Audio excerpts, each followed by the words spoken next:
சார்ந்த பிரச்சனைகள் நாளுக்கு நாள் அதிகரித்துக் கொண்டே வருகின்றது. எனவே நம் இதயத்தை நாம் எவ்வாறு பாதுகாத்துக் கொள்ளலாம் என்பதை பற்றி நம்மிடையே பகிர்ந்து கொள்ள வருகிறார் இதய நிபுணர் டாக்டர் சொக்கலிங்கம் அவர்கள். நம் வீடியோலே வா நிகழ்ச்சியின் அடுத்த பகுதியாக வரவிருப்பது பல்லாண்டு வாழ்ந்திட.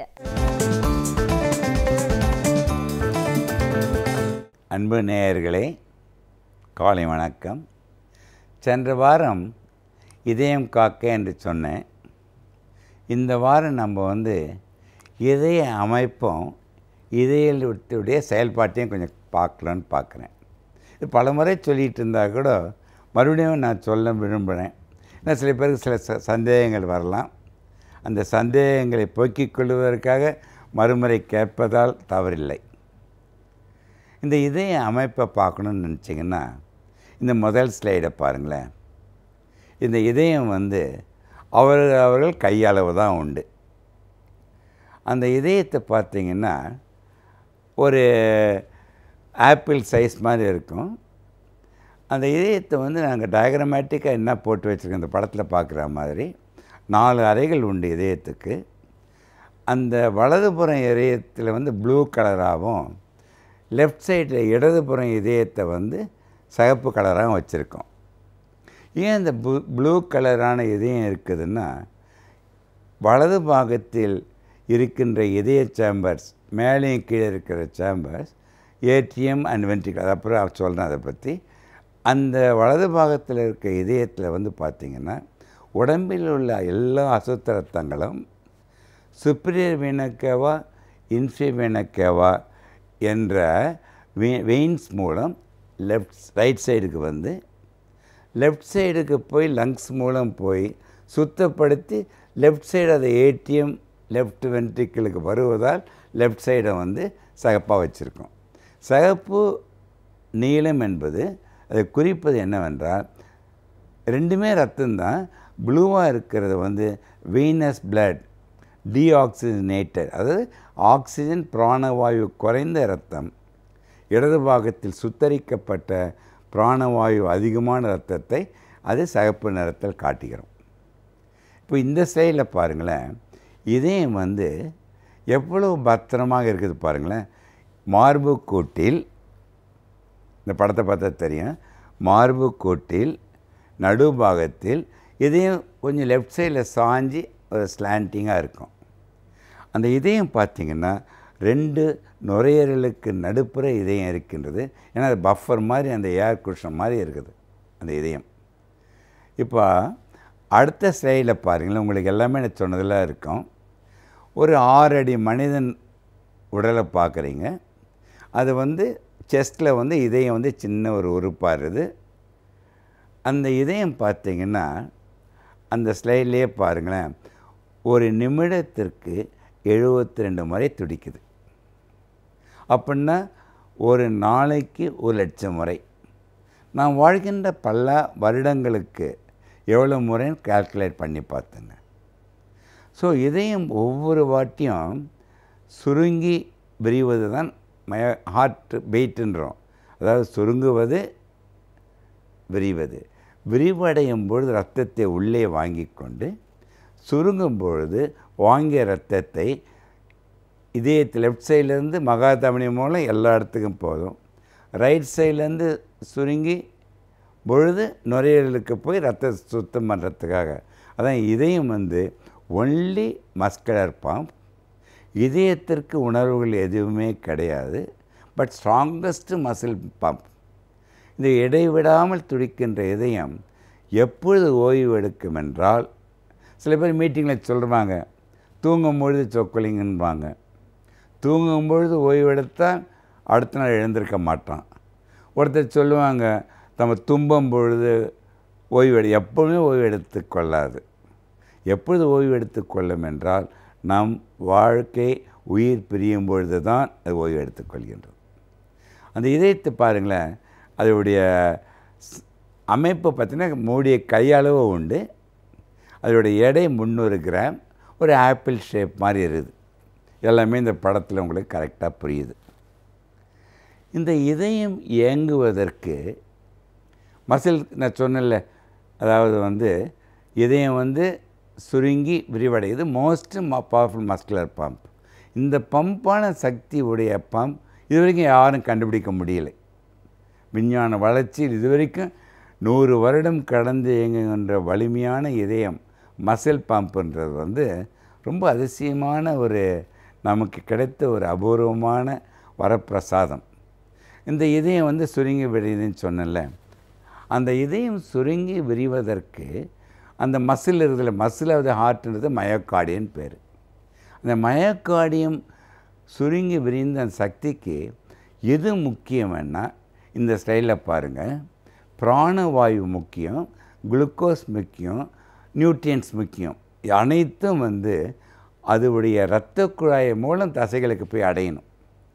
அந்த இதய தசை குழாய்களுக்குத்தான் இரத்த குழாய்களுக்குத்தான் நம்ம கொரோனரி ஆர்டரிஸ் இந்த படத்தில் பார்த்திங்கன்னா அந்த சிவப்பு கோடு தான் ரைட் சைடில் ஒரு கொரோனரி ஆர்ட்ரி, லெஃப்ட் சைடில் ஒரு கொரோனரி ஆர்ட்ரி. இந்த லெஃப்ட் சைடு கொரோனரி ஆர்ட்ரி உடனே 2 பிரான்ச்சாக பிரியுது. அதுக்காக தான் முதல்லையே இது 2 கொரோனரி ஆர்ட்ரி, அதெல்லாம் 2 மில்லிமீட்டர்லேருந்து 3 மில்லிமீட்டர் தான் டயாமீட்டர். அந்த கொரோனரி ஆர்ட்ரிஸ் ஒன்று ரைட் சைடு, 2வது லெஃப்ட் சைடு பிரிவதை தான் 3 வெசல் டிசீஸ் சொல்லணும். நிறைய பேர் பார்த்திங்கன்னா இப்போ ஆஞ்சியோகிராம் பண்ணவுன்னு சிங்கிள் வெசல் டிசீஸ்ன்றோம், டபுள் வெசல் டிசீஸ்ன்றோம், ட்ரிபிள் வெசல் டிசீஸ்ன்றது 3 இரத்த குழாய்களை அடைப்பு இருப்பதால் தான். அடைப்பு அதிகமாக டிசீஸுடைய தன்மை கூடுகின்றது. இதுதான் கொரோனரி ஆர்ட்ரிஸ். இந்த கொரோனரி ஆர்ட்ரிஸில் எப்பொழுதும் கான்ஸ்டண்ட்டாக ரத்தம் போய்கிட்டே இருக்கும். அந்த மாரடைப்பை பற்றி அடுத்த வாரம் நம்ம கவனிக்கலாம். இந்த படத்தை மறுபடியும் பாருங்களேன். இது இதயத்துடைய குறுக்கு தோற்றம். உள்ளே பார்த்தீங்கன்னா இது பார்த்திங்களேன், லெஃப்ட் சைடில் 2 அறைகள் மேலேயும் கீழையும், ரைட் சைடில் மேலேயும் கீழையும். ரைட் சைடில் இருக்கிற அறைகள் right atrium, left atrium, left சைடில் மேலேயும் கீழையும் லெஃப்ட் ஏட்ரியம், லெஃப்ட் வென்ட்ரிக்கிள். இந்த படத்தில் தெரியும். இந்த 4 அறைகளுக்கும் உள்ளே பார்த்திங்கன்னா 4 வேல்வ்ஸ் இருக்குது. அது ரைட்லேருந்து லெஃப்ட் சைடில் பாருங்களேன், ட்ரைகஸ்பிட் வேல்வ்னு ஒன்று உண்டு, next pulmonary valve, next aortic valve and mitral valve. இந்த 4 வேல்வ்ஸுகளும் ஒரு வழியாக தான் திறக்கும், அதாவது ஒன்வேவாக தான் திறக்க முடியும். ஏனெனில் அந்த இரத்த ஓட்டத்தை சீராக வைத்து, ஃபார் எக்ஸாம்பிள் ரைட் ஏட்லேருந்து மேலே இருக்க அறைகளுக்கு கீழே பிளட்டு வந்த உடனே இதையும் சுருங்கும் பொழுது மறுபடியும் கீழே வந்த ரத்தம் மேலே போகாது இருக்கும்போது அந்த வேல்வ் மூடிக்கும். ஸோ இந்த வேல்வ்ஸ் அனைத்தும் அந்த பிளட் ஃப்ளோவை யூனிட் டைரக்ஷனாக ஒரு சேம்பரில் விட்டு ஒரு சேம்பர் அந்த ஒரு சேம்பர்லேருந்து ரத்த குழாய்க்கு போயிட்டா மறுபடியும் அந்த ரத்தம்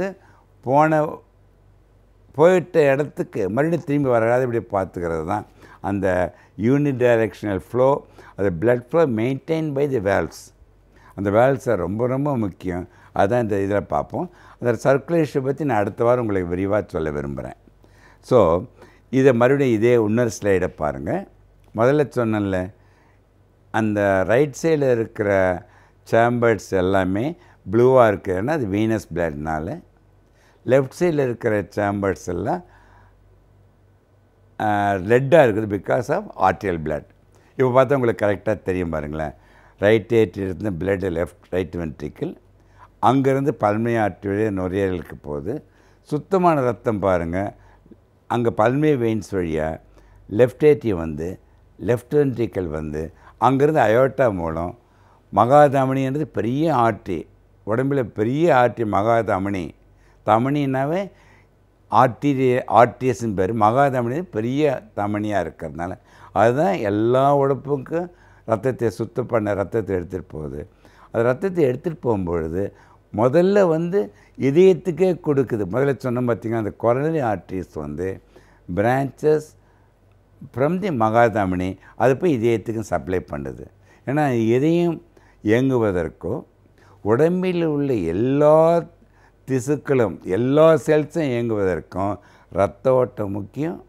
அந்த இரத்த ஓட்டத்தில் இருக்கின்ற ஆக்சிஜன், குளுக்கோஸ், நியூட்ரியன்ஸ் எல்லாம் இருந்தால் தான் அந்த செல்கள் இயங்க முடியும். சப்போஸ் ஒரு உறுப்புக்கோ இதயத்தில் ஒரு இடத்துக்கோ இரத்த ஓட்டம் அடைப்பட்டாலோ இரத்த ஓட்டம் சீராக செல்லாவிட்டாலும் அந்த குறிப்பிட்ட பாகம் செயலற்று போய்விடும்.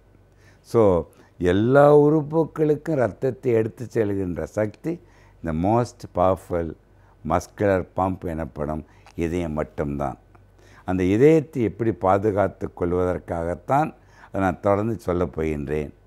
அந்த இதயம் 100 வருடம் கடந்து இயங்க வேண்டுமென்றால் நீங்கள் அனைவரும் செய்ய வேண்டிய வழிமுறைகள் நான் சொல்லப் போகின்ற வாரம் சொல்ல போகிறத கடைப்பிடித்தால் போகும். அந்த இதயம் உங்களுக்காக படைக்கப்பட்ட இதயம் 100 வருடம் கடந்து இயங்குவதற்காக காத்து கொண்டிருக்கும் இதயத்திற்கு நாம் ஒரு காவலர்களாக மாறிவிட வேண்டும் என்பதுதான் என் கருத்து. நாம் வாழும் வாழ்வில் நம்மை சுற்றி நடக்கும் பல நிகழ்வுகளில் எவை நன்மை எவை தீயவை என்று எவ்வாறு அறிந்து வாழல் கற்றுக்கொள்ளலாம் என்பதை பற்றி நம்மிடையே பகிர்ந்து கொள்ள வருகிறார் எழுத்தாளர் மனுஷபுத்திரன் அவர்கள். நம் வீடியோலே வான நிகழ்ச்சியின் அடுத்த பகுதியாக வரவிருப்பது தீதும் நன்றும்.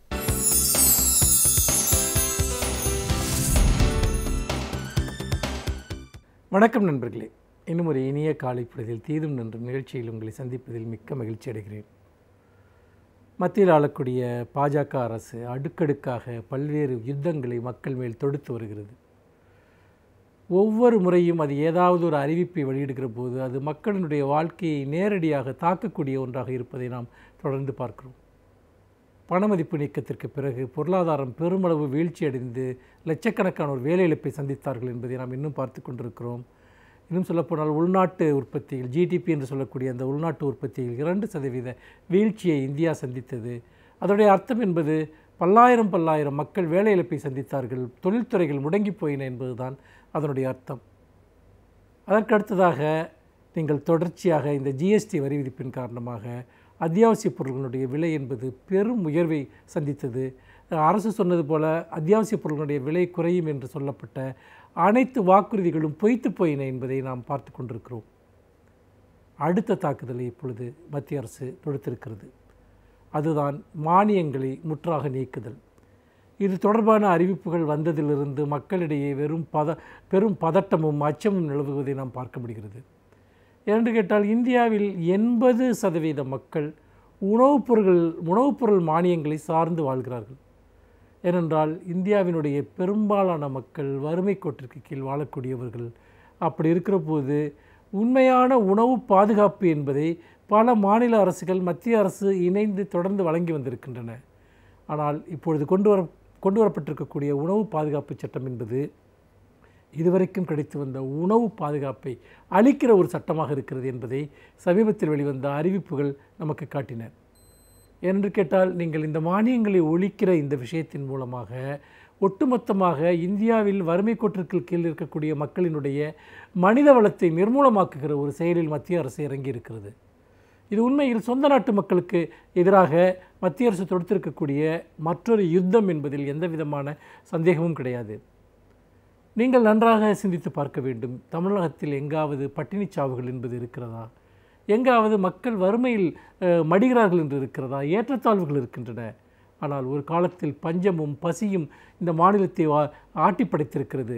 பட்டினிச் சாவுகள் நிலவியிருக்கின்றன. ஆனால் 1967க்கு பிறகு இங்கே நிலவிய திராவிட இயக்க ஆட்சியில் ஏராளமான சமூக நலத்திட்டங்கள் கொண்டு செலுத்தப்பட்டன. அவற்றில் மிக மிக முதன்மையானது பொது விநியோக திட்டம். இந்தியாவில் எந்த மாநிலத்திலும் இல்லாத அளவிற்கு மிகப்பெரிய ஒரு பொது விநியோக திட்டத்தை கொண்ட ஒரு மாநிலம் தமிழ்நாடு. 2007ஆம் ஆண்டு உச்சநீதிமன்றத்தால் நியமிக்கப்பட்ட ஒரு குழுவே தமிழ்நாட்டில் நிலவக்கூடிய இந்த பொது விநியோக திட்டத்தை வெகுவாக பாராட்டி இந்தியாவிற்கே அது ஒரு முன்னுதாரணம் என்று சுட்டிக்காட்டியது.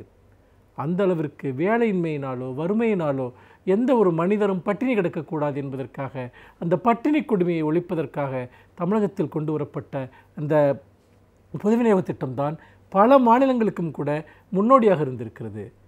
ஆனால் இப்பொழுது வந்திருக்கக்கூடிய அறிவிப்பு என்பது அதில் மரணஅடியை கொடுக்கக்கூடியதாக இருக்கிறது. அதாவது அவர்கள் யாருக்கெல்லாம் இனிமேல் ரேஷன் பொருள் கிடையாது என்று மத்திய அரசு சொல்கிறது என்று சொன்னால், ஆண்டிற்கு 1 லட்சம் ரூபாய் வருமானம் ஈட்டக்கூடியவர்களுக்கு ரேஷன் பொருள் கிடையாது என்பது ஒரு அறிவிப்பு. நீங்கள் நன்றாக சிந்தித்து பார்க்க வேண்டும். ஆண்டிற்கு 1 லட்சம் ரூபாய் ஒருவர் வருமானம் ஈட்டுகிறார் என்று சொன்னால் அவருடைய மாத வருமானம் என்பது 8333 ரூபாய்க்கு பக்கமாக வருகிறது.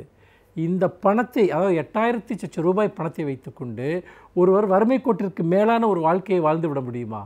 இதில் ஏதாவது ஒரு அடிப்படை நியாயம் இருக்கிறதா? இன்றைக்கு சாதாரணமாக ஒரு சிறிய குடும்பம் அவர்கள் வாடகைக்கு ஒரு வீட்டில் இருந்தால் கூட குறைந்தபட்சமாக ஒரு 5,000 ரூபாய் இல்லாமல் அவர்களால் ஒரு சிறு வீட்டிற்கு கூட அவர்கள் வாடகைக்கு செல்ல முடியாது. இது சிறு நகரங்களில் கூட, சென்னை போன்ற பெருநகரங்களில் இந்த வித்தியாசம் என்பது இன்னும் அதிகம். அப்படி இருக்கிற போது 1 லட்சம் ரூபாயை ஆண்டிற்கு நீங்கள் சம்பாதித்தாலே வறுமை கோட்டிற்கு மேலாக வந்து விடுகிறீர்கள் என்பது எவ்வளவு பெரிய ஒரு மோசடி. அதே போல் வருமான வரி கட்டக்கூடியவர்களுக்கு இது இனிமேல் கிடையாது என்று சொன்னால், மக்கள் உண்மையிலேயே வருமான வரி கட்டுவது என்பது ஒரு தவறு. அடிமட்ட ஊழியர்கள் பலர் அவர்கள் அரசிற்கு வருமான வரியை நேரடியாக அவருடைய அலுவலகங்களிலிருந்தே பிடித்தம் செய்கிறார்கள். அப்படிப்பட்டவர்களுக்கெல்லாம் இனி ரேஷன் பொருள் கிடைக்காது. அதே போல் நீங்கள் 3 அறைகளை கொண்ட வீடுகளில் இருந்தால் உங்களுக்கு ரேஷன் பொருள் கிடையாது. 3 அறைகளை கொண்ட வீடுகள் என்பது நீங்கள் கிராமப்புறங்களில் எடுத்துக்கொள்ளுங்கள். ஒருவர் அவருடைய பூர்வீக வீட்டில் வசிப்பார். அந்த வீட்டில் 3 அறைகள் இருப்பது என்பது ஒரு சாதாரண ஒரு விஷயம். அப்படி என்றால் அவர்களுக்கு ரேஷன் கொடுக்க மாட்டேன் என்று சொன்னால் இதில் ஏதாவது ஒரு அர்த்தம் இருக்கிறதா? ஆனால் இந்த மத்திய அரசு எப்படி மக்களை வஞ்சித்தது, ஏமாற்றியது என்று சொன்னால், எல்லோரையும் நீங்கள் ஆதார் அட்டையுடன் இணையுங்கள், உங்களை பற்றிய தகவல்களை கொடுங்கள் என்று பேசி உங்கள் வங்கி கணக்குகளை தொடங்குங்கள், இனிமேல் மானியத்தை எல்லாம் உங்கள் வங்கி கணக்கிலேயே போடுகிறோம் என்று சொல்லி கடைசியில் எல்லோரையும் ஆதாருக்குள் கொண்டு வந்த பிறகு அடிப்படை தகவல்களை வைத்துக்கொண்டு இந்த மானியத்தையே முற்றாக ஒழிக்கிற ஒரு செயல் என்றால் இது எவ்வளவு பெரிய ஒரு மோசடி. ஒரு அரசு இப்படிப்பட்ட ஒரு மோசடியில் ஈடுபடலாமா? இதன் மூலமாக இன்றைக்கு இந்த பொது விநியோக திட்டத்தின் மூலமாக பயன்பெற்று வரக்கூடிய ஏழை எளிய மக்கள், அடித்தட்டு மக்கள், அவர்களுடைய வாழ்வாதாரம் முற்றாக நசுக்கப்படுகிறது, அழிக்கப்படுகிறது என்பதை நாம் பார்க்கிறோம். இதன் மூலமாக ஒரு மிகப்பெரிய அளவிற்கான ஒரு வறுமை என்பது நம்முடைய இந்திய கிராமப்புறங்களில் உருவாவதற்கு ஒரு வாய்ப்பு உருவாகி இருக்கிறது. அரசு கொடுக்கிற மானியம் எதுவும் இலவசமல்ல. மக்கள் வாங்குகிற ஒவ்வொரு பொருளுக்கும் அவர்கள் விலை செலுத்துகிறார்கள். கடையில் ஒரு தண்ணீர் பாட்டில் வாங்கினால் கூட, அல்லது ஒரு சிறிய ஒரு மளிகை பொருளை வாங்கினால் கூட அதற்கு அரசிற்கு மக்கள் வரி செலுத்துகிறார்கள். அப்படி செலுத்துகிற வரியிலிருந்து ஒரு பகுதியைத்தான் மக்களுக்கு மானியமாக அரசு கொடுக்கிறதே தவிர அது அரசு கொடுக்கிற ஒரு கருணைத் தொகை அல்ல. அந்த வகையில் இந்த மானியங்களை ஒழிக்கிற இந்த முயற்சிக்கு எதிராக நாம் ஒரு மிகப்பெரிய போராட்டத்தை இந்தியா நடத்த வேண்டும். இந்திய சுதந்திர வரலாற்றில் மக்களுக்கு எதிராக நடத்தப்பட்ட மிகப்பெரிய கருப்பு நடவடிக்கை இதுவாகத்தான் இருக்கும். மீண்டும் இன்னும் ஒரு புதிய சிந்தனையோடு உங்களை சந்திக்கிறேன். நன்றி, வணக்கம். பல்வேறு துறைகளில் பல சாதனைகளை படைத்தவர்கள் அவர்களுடைய அனுபவங்களை நம்முடன் பகிர்ந்து கொள்ளுதல் நமக்கு சிறந்த தூண்டுகோலாக அமைகின்றது. எனவே இன்றைய சிறப்பு விருந்தினர் நிகழ்ச்சியில் நம்மிடையே பகிர்ந்து கொள்ளப் போகும் சிறப்பு விருந்தினர் யார் என்பதை பற்றியும் அவர்கள் என்ன செய்திகளை நம்முடன் பகிர்ந்து கொள்ளப் போகிறார் என்பதையும் பார்க்கலாம். நம் விடியலை வா நிகழ்ச்சியின் அடுத்த பகுதியாக வரவிருப்பது சிறப்பு விருந்தினர் பகுதி.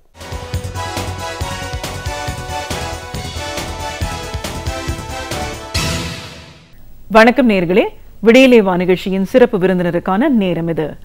இன்றைய சிறப்பு விருந்தினர் இலக்கிய சிந்தனையாளர் திரு ஹாஜா மொய்தீன் ஆலிம். ஒரு இலக்கிய சிந்தனையாளரா இவருடைய பயணம் அப்படின்னு பார்த்தீங்கன்னா கிட்டத்தட்ட 61 ஆண்டுகளை கடந்து இன்னைக்கும் இலக்கிய பணியை தொடர்ந்துட்டு இருக்காரு. இந்த பயணம் அப்படிங்கிறது எப்படி ஆரம்பமானது, இவருடைய படைப்புகள், இவரோட தனித்துவம், இப்படி பல விஷயங்களை, கருத்துக்களை நம்ம அவர்கிட்ட கேட்டு தெரிஞ்சுக்கலாம். வணக்கம் சார். வணக்கம். வாழ்க வளமுடன். ஒரு இலக்கிய சிந்தனையாளரா முதல்ல எங்க நிகழ்ச்சிக்கு உங்களை நாங்க வரவேற்கிறோம் சார். ரொம்ப நன்றி, மகிழ்ச்சி. ஒரு இலக்கியம் அப்படின்னு நம்ம சொல்லும்போது நம்ம வாழ்ற இந்த சமூகம், நம்மளுடைய தேவைகள், நம்மளை நெறிப்படுத்துதல், இப்படி பல விஷயங்கள் வந்து ஒரு படைப்பு மூலமா தான் மக்களுக்கு போய் சேர்ந்திருக்கு அப்படின்னு சொல்றோம். ஸோ நல்ல கருத்துக்களை, நல்ல விஷயங்களை மக்கள் மத்தியில கொண்டு போய் சேர்க்கிற ஒரு பணியே முக்கியத்துவம் வாய்ந்ததா ஒரு படைப்பாளிக்கு இருக்கும். நீங்க வந்து கவிதைகள் எழுதியிருக்கீங்க, நூல்கள் எழுதியிருக்கீங்க, சமயம் சார்ந்தும் சமூகம் சார்ந்தும் பல களங்கள்ல உங்களோட பணியை இன்னைக்கு வரைக்கும் தொடர்ந்துட்டு இருக்கீங்க. 61 ஆண்டுகளுக்கு மேல இந்த பயணம் தொடருது அப்படின்னாலும் ஒரு முழு நேர படைப்பாளியா உருவாகி 35 ஆண்டுகளையும் கடந்திருக்கு. இது ஒரு சாதாரண விஷயம் இல்லை. இன்னைக்கு வரைக்கும் மக்கள் பணி அப்படின்னு சொல்லும்போது முதலிடம் இலக்கிய சிந்தனையாளர் படைப்பாளிகளுக்கு போய் சேரும். அதுல ஒரு மாற்றத்தை ஏற்படுத்தக்கூடிய இடத்துல படைப்பாளிகள் இருக்கிறாங்க. அப்படிங்கிற முறையில உங்களுடைய பயணம் சார்ந்தும் நீங்க பார்த்த அனுபவங்கள், நீங்க சந்தித்த மனிதர்கள், அந்த சூழல், இப்படி பல விஷயங்களை எங்க நேர்களோட நீங்க முழுமையா பகிர்ந்துக்கணும் சார். முதல்ல இந்த 61 ஆண்டு காலம் கடந்த இந்த பயணம் இன்னைக்கு இப்படி போயிட்டு இருக்குன்னா இதோட அடித்தளம், இதோட ஆரம்பம் எங்க எப்படி ஆரம்பிச்சிச்சு சார்? ரொம்ப நன்றி, அருமையான கேள்வி கேட்டுக்கிறீங்க. எனக்கு இப்போது 69 வயதாகுது. ரொம்ப பரிசுத்தமாக அக்யூரேட்டாக சொல்கிறாங்க 8/10/1948 வெள்ளிக்கிழமை மாலை 5:38க்கு நான் பிறந்தேன், முன்னறிவிப்பு செய்யப்பட்டு. என் தாப்பனாருடைய கனவில் ஒரு பெரியவர் வந்து ஆசீர்வாதித்து வெள்ளிக்கிழமை மாலையில் ஒரு குழந்தை பிறகு ஆண் குழந்தை என்னுடைய பேரவைன்னு சொன்னார். அஜ்மீரில் இருக்கார் அவர், ஹாஜா முஹிதீன். அந்த பேரை வச்சாங்க. அப்போ வரும்போது சிறு வயதிலேயே பார்த்துட்டு சில பேர்கள் சொல்லுவாங்க, இவன் வருங்காலத்தில் பெரிய நிபுணனாக வருவான், இவனை உலகம் அறியும், இவன் பெரிய ஒரு கல்வியாளனாக வருவான், பல பேருக்கு கல்வியை கற்றுக் கொடுப்பாங்க. இப்படிலாம் ஒரு ஆசீர்வாதம் எனக்கு கிடைச்சது. இதுக்கு தோதா நான் 3வது படிக்கும்போது ஏறக்குறைய 8 வயது அடைஞ்சிருப்பேன். இந்த பாடசாலையில் மாணவர்களுக்காக வேண்டி ஒரு மன்றம் நடத்துவாங்க புதன்கிழமை மாலையில் 3 மணிலேருந்து ஒரு 4-4:30 வரையிலையும். ஒரு 3 மாணவர்களை தேர்ந்தெடுத்து கல்வி செல்வம் வீரத்தை எழுதி கொடுத்து இதை பாடம் பண்ணி அடுத்த வாரம் பேச சொல்லுவாங்க. எனக்கு மட்டும் என்னுடைய ஆசிரியர் என்ன செஞ்சாங்கன்னா, அந்த விளையும் பயிரும் முளையிலே தெரியுங்கிறத அவங்க உணர்ந்துருந்தாங்களே நம்ம தெரியலை. ஆனால் எனக்கு அப்படி ஒரு நிலை இருந்துச்சான்னு எனக்கு தெரியலை. அவங்க என்ன செஞ்சாங்க, தேர்ந்தெடுத்து ஹாஜா முஹிதீன் இங்கே வாங்க, வர்ற வாரம் நீங்கள் கல்வியை பற்றி பேசுங்க, அடுத்த வாரம் சுத்தத்தை பற்றி பேசுகிறீங்க. இப்படி ஒரு வாரத்துக்கு முன்னே சொன்னவங்க கடைசிக்கு 2 நாள் 3 நாள் ஆகி குறைஞ்சி கடைசிக்கு என்னாச்சுன்னா மேடைக்கு அழைக்கும் போது நமது 4ஆம் வகுப்பு படிக்கக்கூடிய ஹாஜா முஹிதீன் அவர்கள் இப்பொழுது சுத்தத்தை பற்றி பேசுவார். மேடைக்கு வரும்போது போய் பேசியிருக்கிறேன். ஆனால் எனக்கு அப்போ கொடுத்த பரிசுகளெல்லாம் புத்தகங்கள், அதெல்லாம் இன்றைக்கி 2000-3000 புக்குகள் என் வீட்டில் இருக்குது. அத்தனை படித்து கரைச்சி குடித்து முடித்து வச்சுருக்கேன், எல்லாத்தையும் கையெழுத்து போட்டு. அதுகள் தான் எனக்கு ஊன்றுகோலாக இருக்குது, நெம்புகோலாக இருக்குது. அந்த ஆசிரியர்கள் கொடுத்த ஊக்கம் அது மட்டும் இல்லை. அப்போ படிக்கும்போதே வில்லு பாட்டுன்னு ஒரு ஸ்கூலில் வைப்பாங்க. அந்த யூனியன் ஆஃபீஸர் ஒருத்தர் வந்தார். அவரை வரவேற்பதற்கு ஸ்கூல் மாணவர்கள்லாம் சேர்ந்து ஒரு வில்லுப்பாட்டு தயார் பண்ணுங்கண்டார். உடனே எங்கள் ஆசிரியர் சொன்னார், நம்ம இருக்கிறது அலைபாயும் அங்கே கடலோரம் இருக்கும், நம்ம ஸ்கூலை சுற்றி 5 ஆலமரங்கள் இருக்குது அடையாறில் மாதிரி. இந்த ஆலமரத்தில் தான் நம்ம விழா நடக்க போகுது. இந்த கடலோரம் ஆலமரம் இதுகளெல்லாம் இணைச்சி ஒரு பாடல் எழுதி வில்லுப்பாட்டை சேர்த்து பாடுங்கப்பா அப்படின்னாரு. சீனிவாசன் என்ற அந்த வாத்தியார் என்னுடைய ஆசிரியர், அவரை அடி போட்டு கொடுத்தாரு பல்லவி. இந்த மணப்பாறை மாடு கட்டி மாயவரை ஏறுபட்டின்னு சொல்லுவாங்க. அதில் எதுக்கு மோனைலாம் இருக்குன்னாங்க, எதுவுமே எனக்கு தெரியாது, எது கை எது மோனைன்னு எனக்கு தெரியாது. ஆனால் எழுதுனேன், அலைபாயும் கடலோரம் ஆலமரம் அலங்காரம் அழகாக அமைந்திருக்கும் பட்டினமே கோட்டை பட்டினமே இங்கு வாழும் நண்பர் யாவருக்கும் வந்தனமே அப்படின்னு அந்த பாடல் வரும். இதை எழுதி படித்து அவற்றை பாராட்டு வாங்கணும். ஆனால் நான் பிறந்து வளர்ந்து 36 வயது வரையில் 3 பெண் குழந்தைகளும் ஒரு ஆண் குழந்தையும் பெற்றிருக்கிற வரையில் அந்த கோட்டைப்பட்டினம் புதுக்கோட்டை மாவட்டத்திலாம் இருந்தேன். அங்கே ஒரு பள்ளிவாசலில் தொலை வச்சுக்கிட்டு அங்கே உள்ள அரபி ஸ்கூல் அதில் அரபி கற்றுக் கொடுத்துக்கிட்டு இருந்தேன்.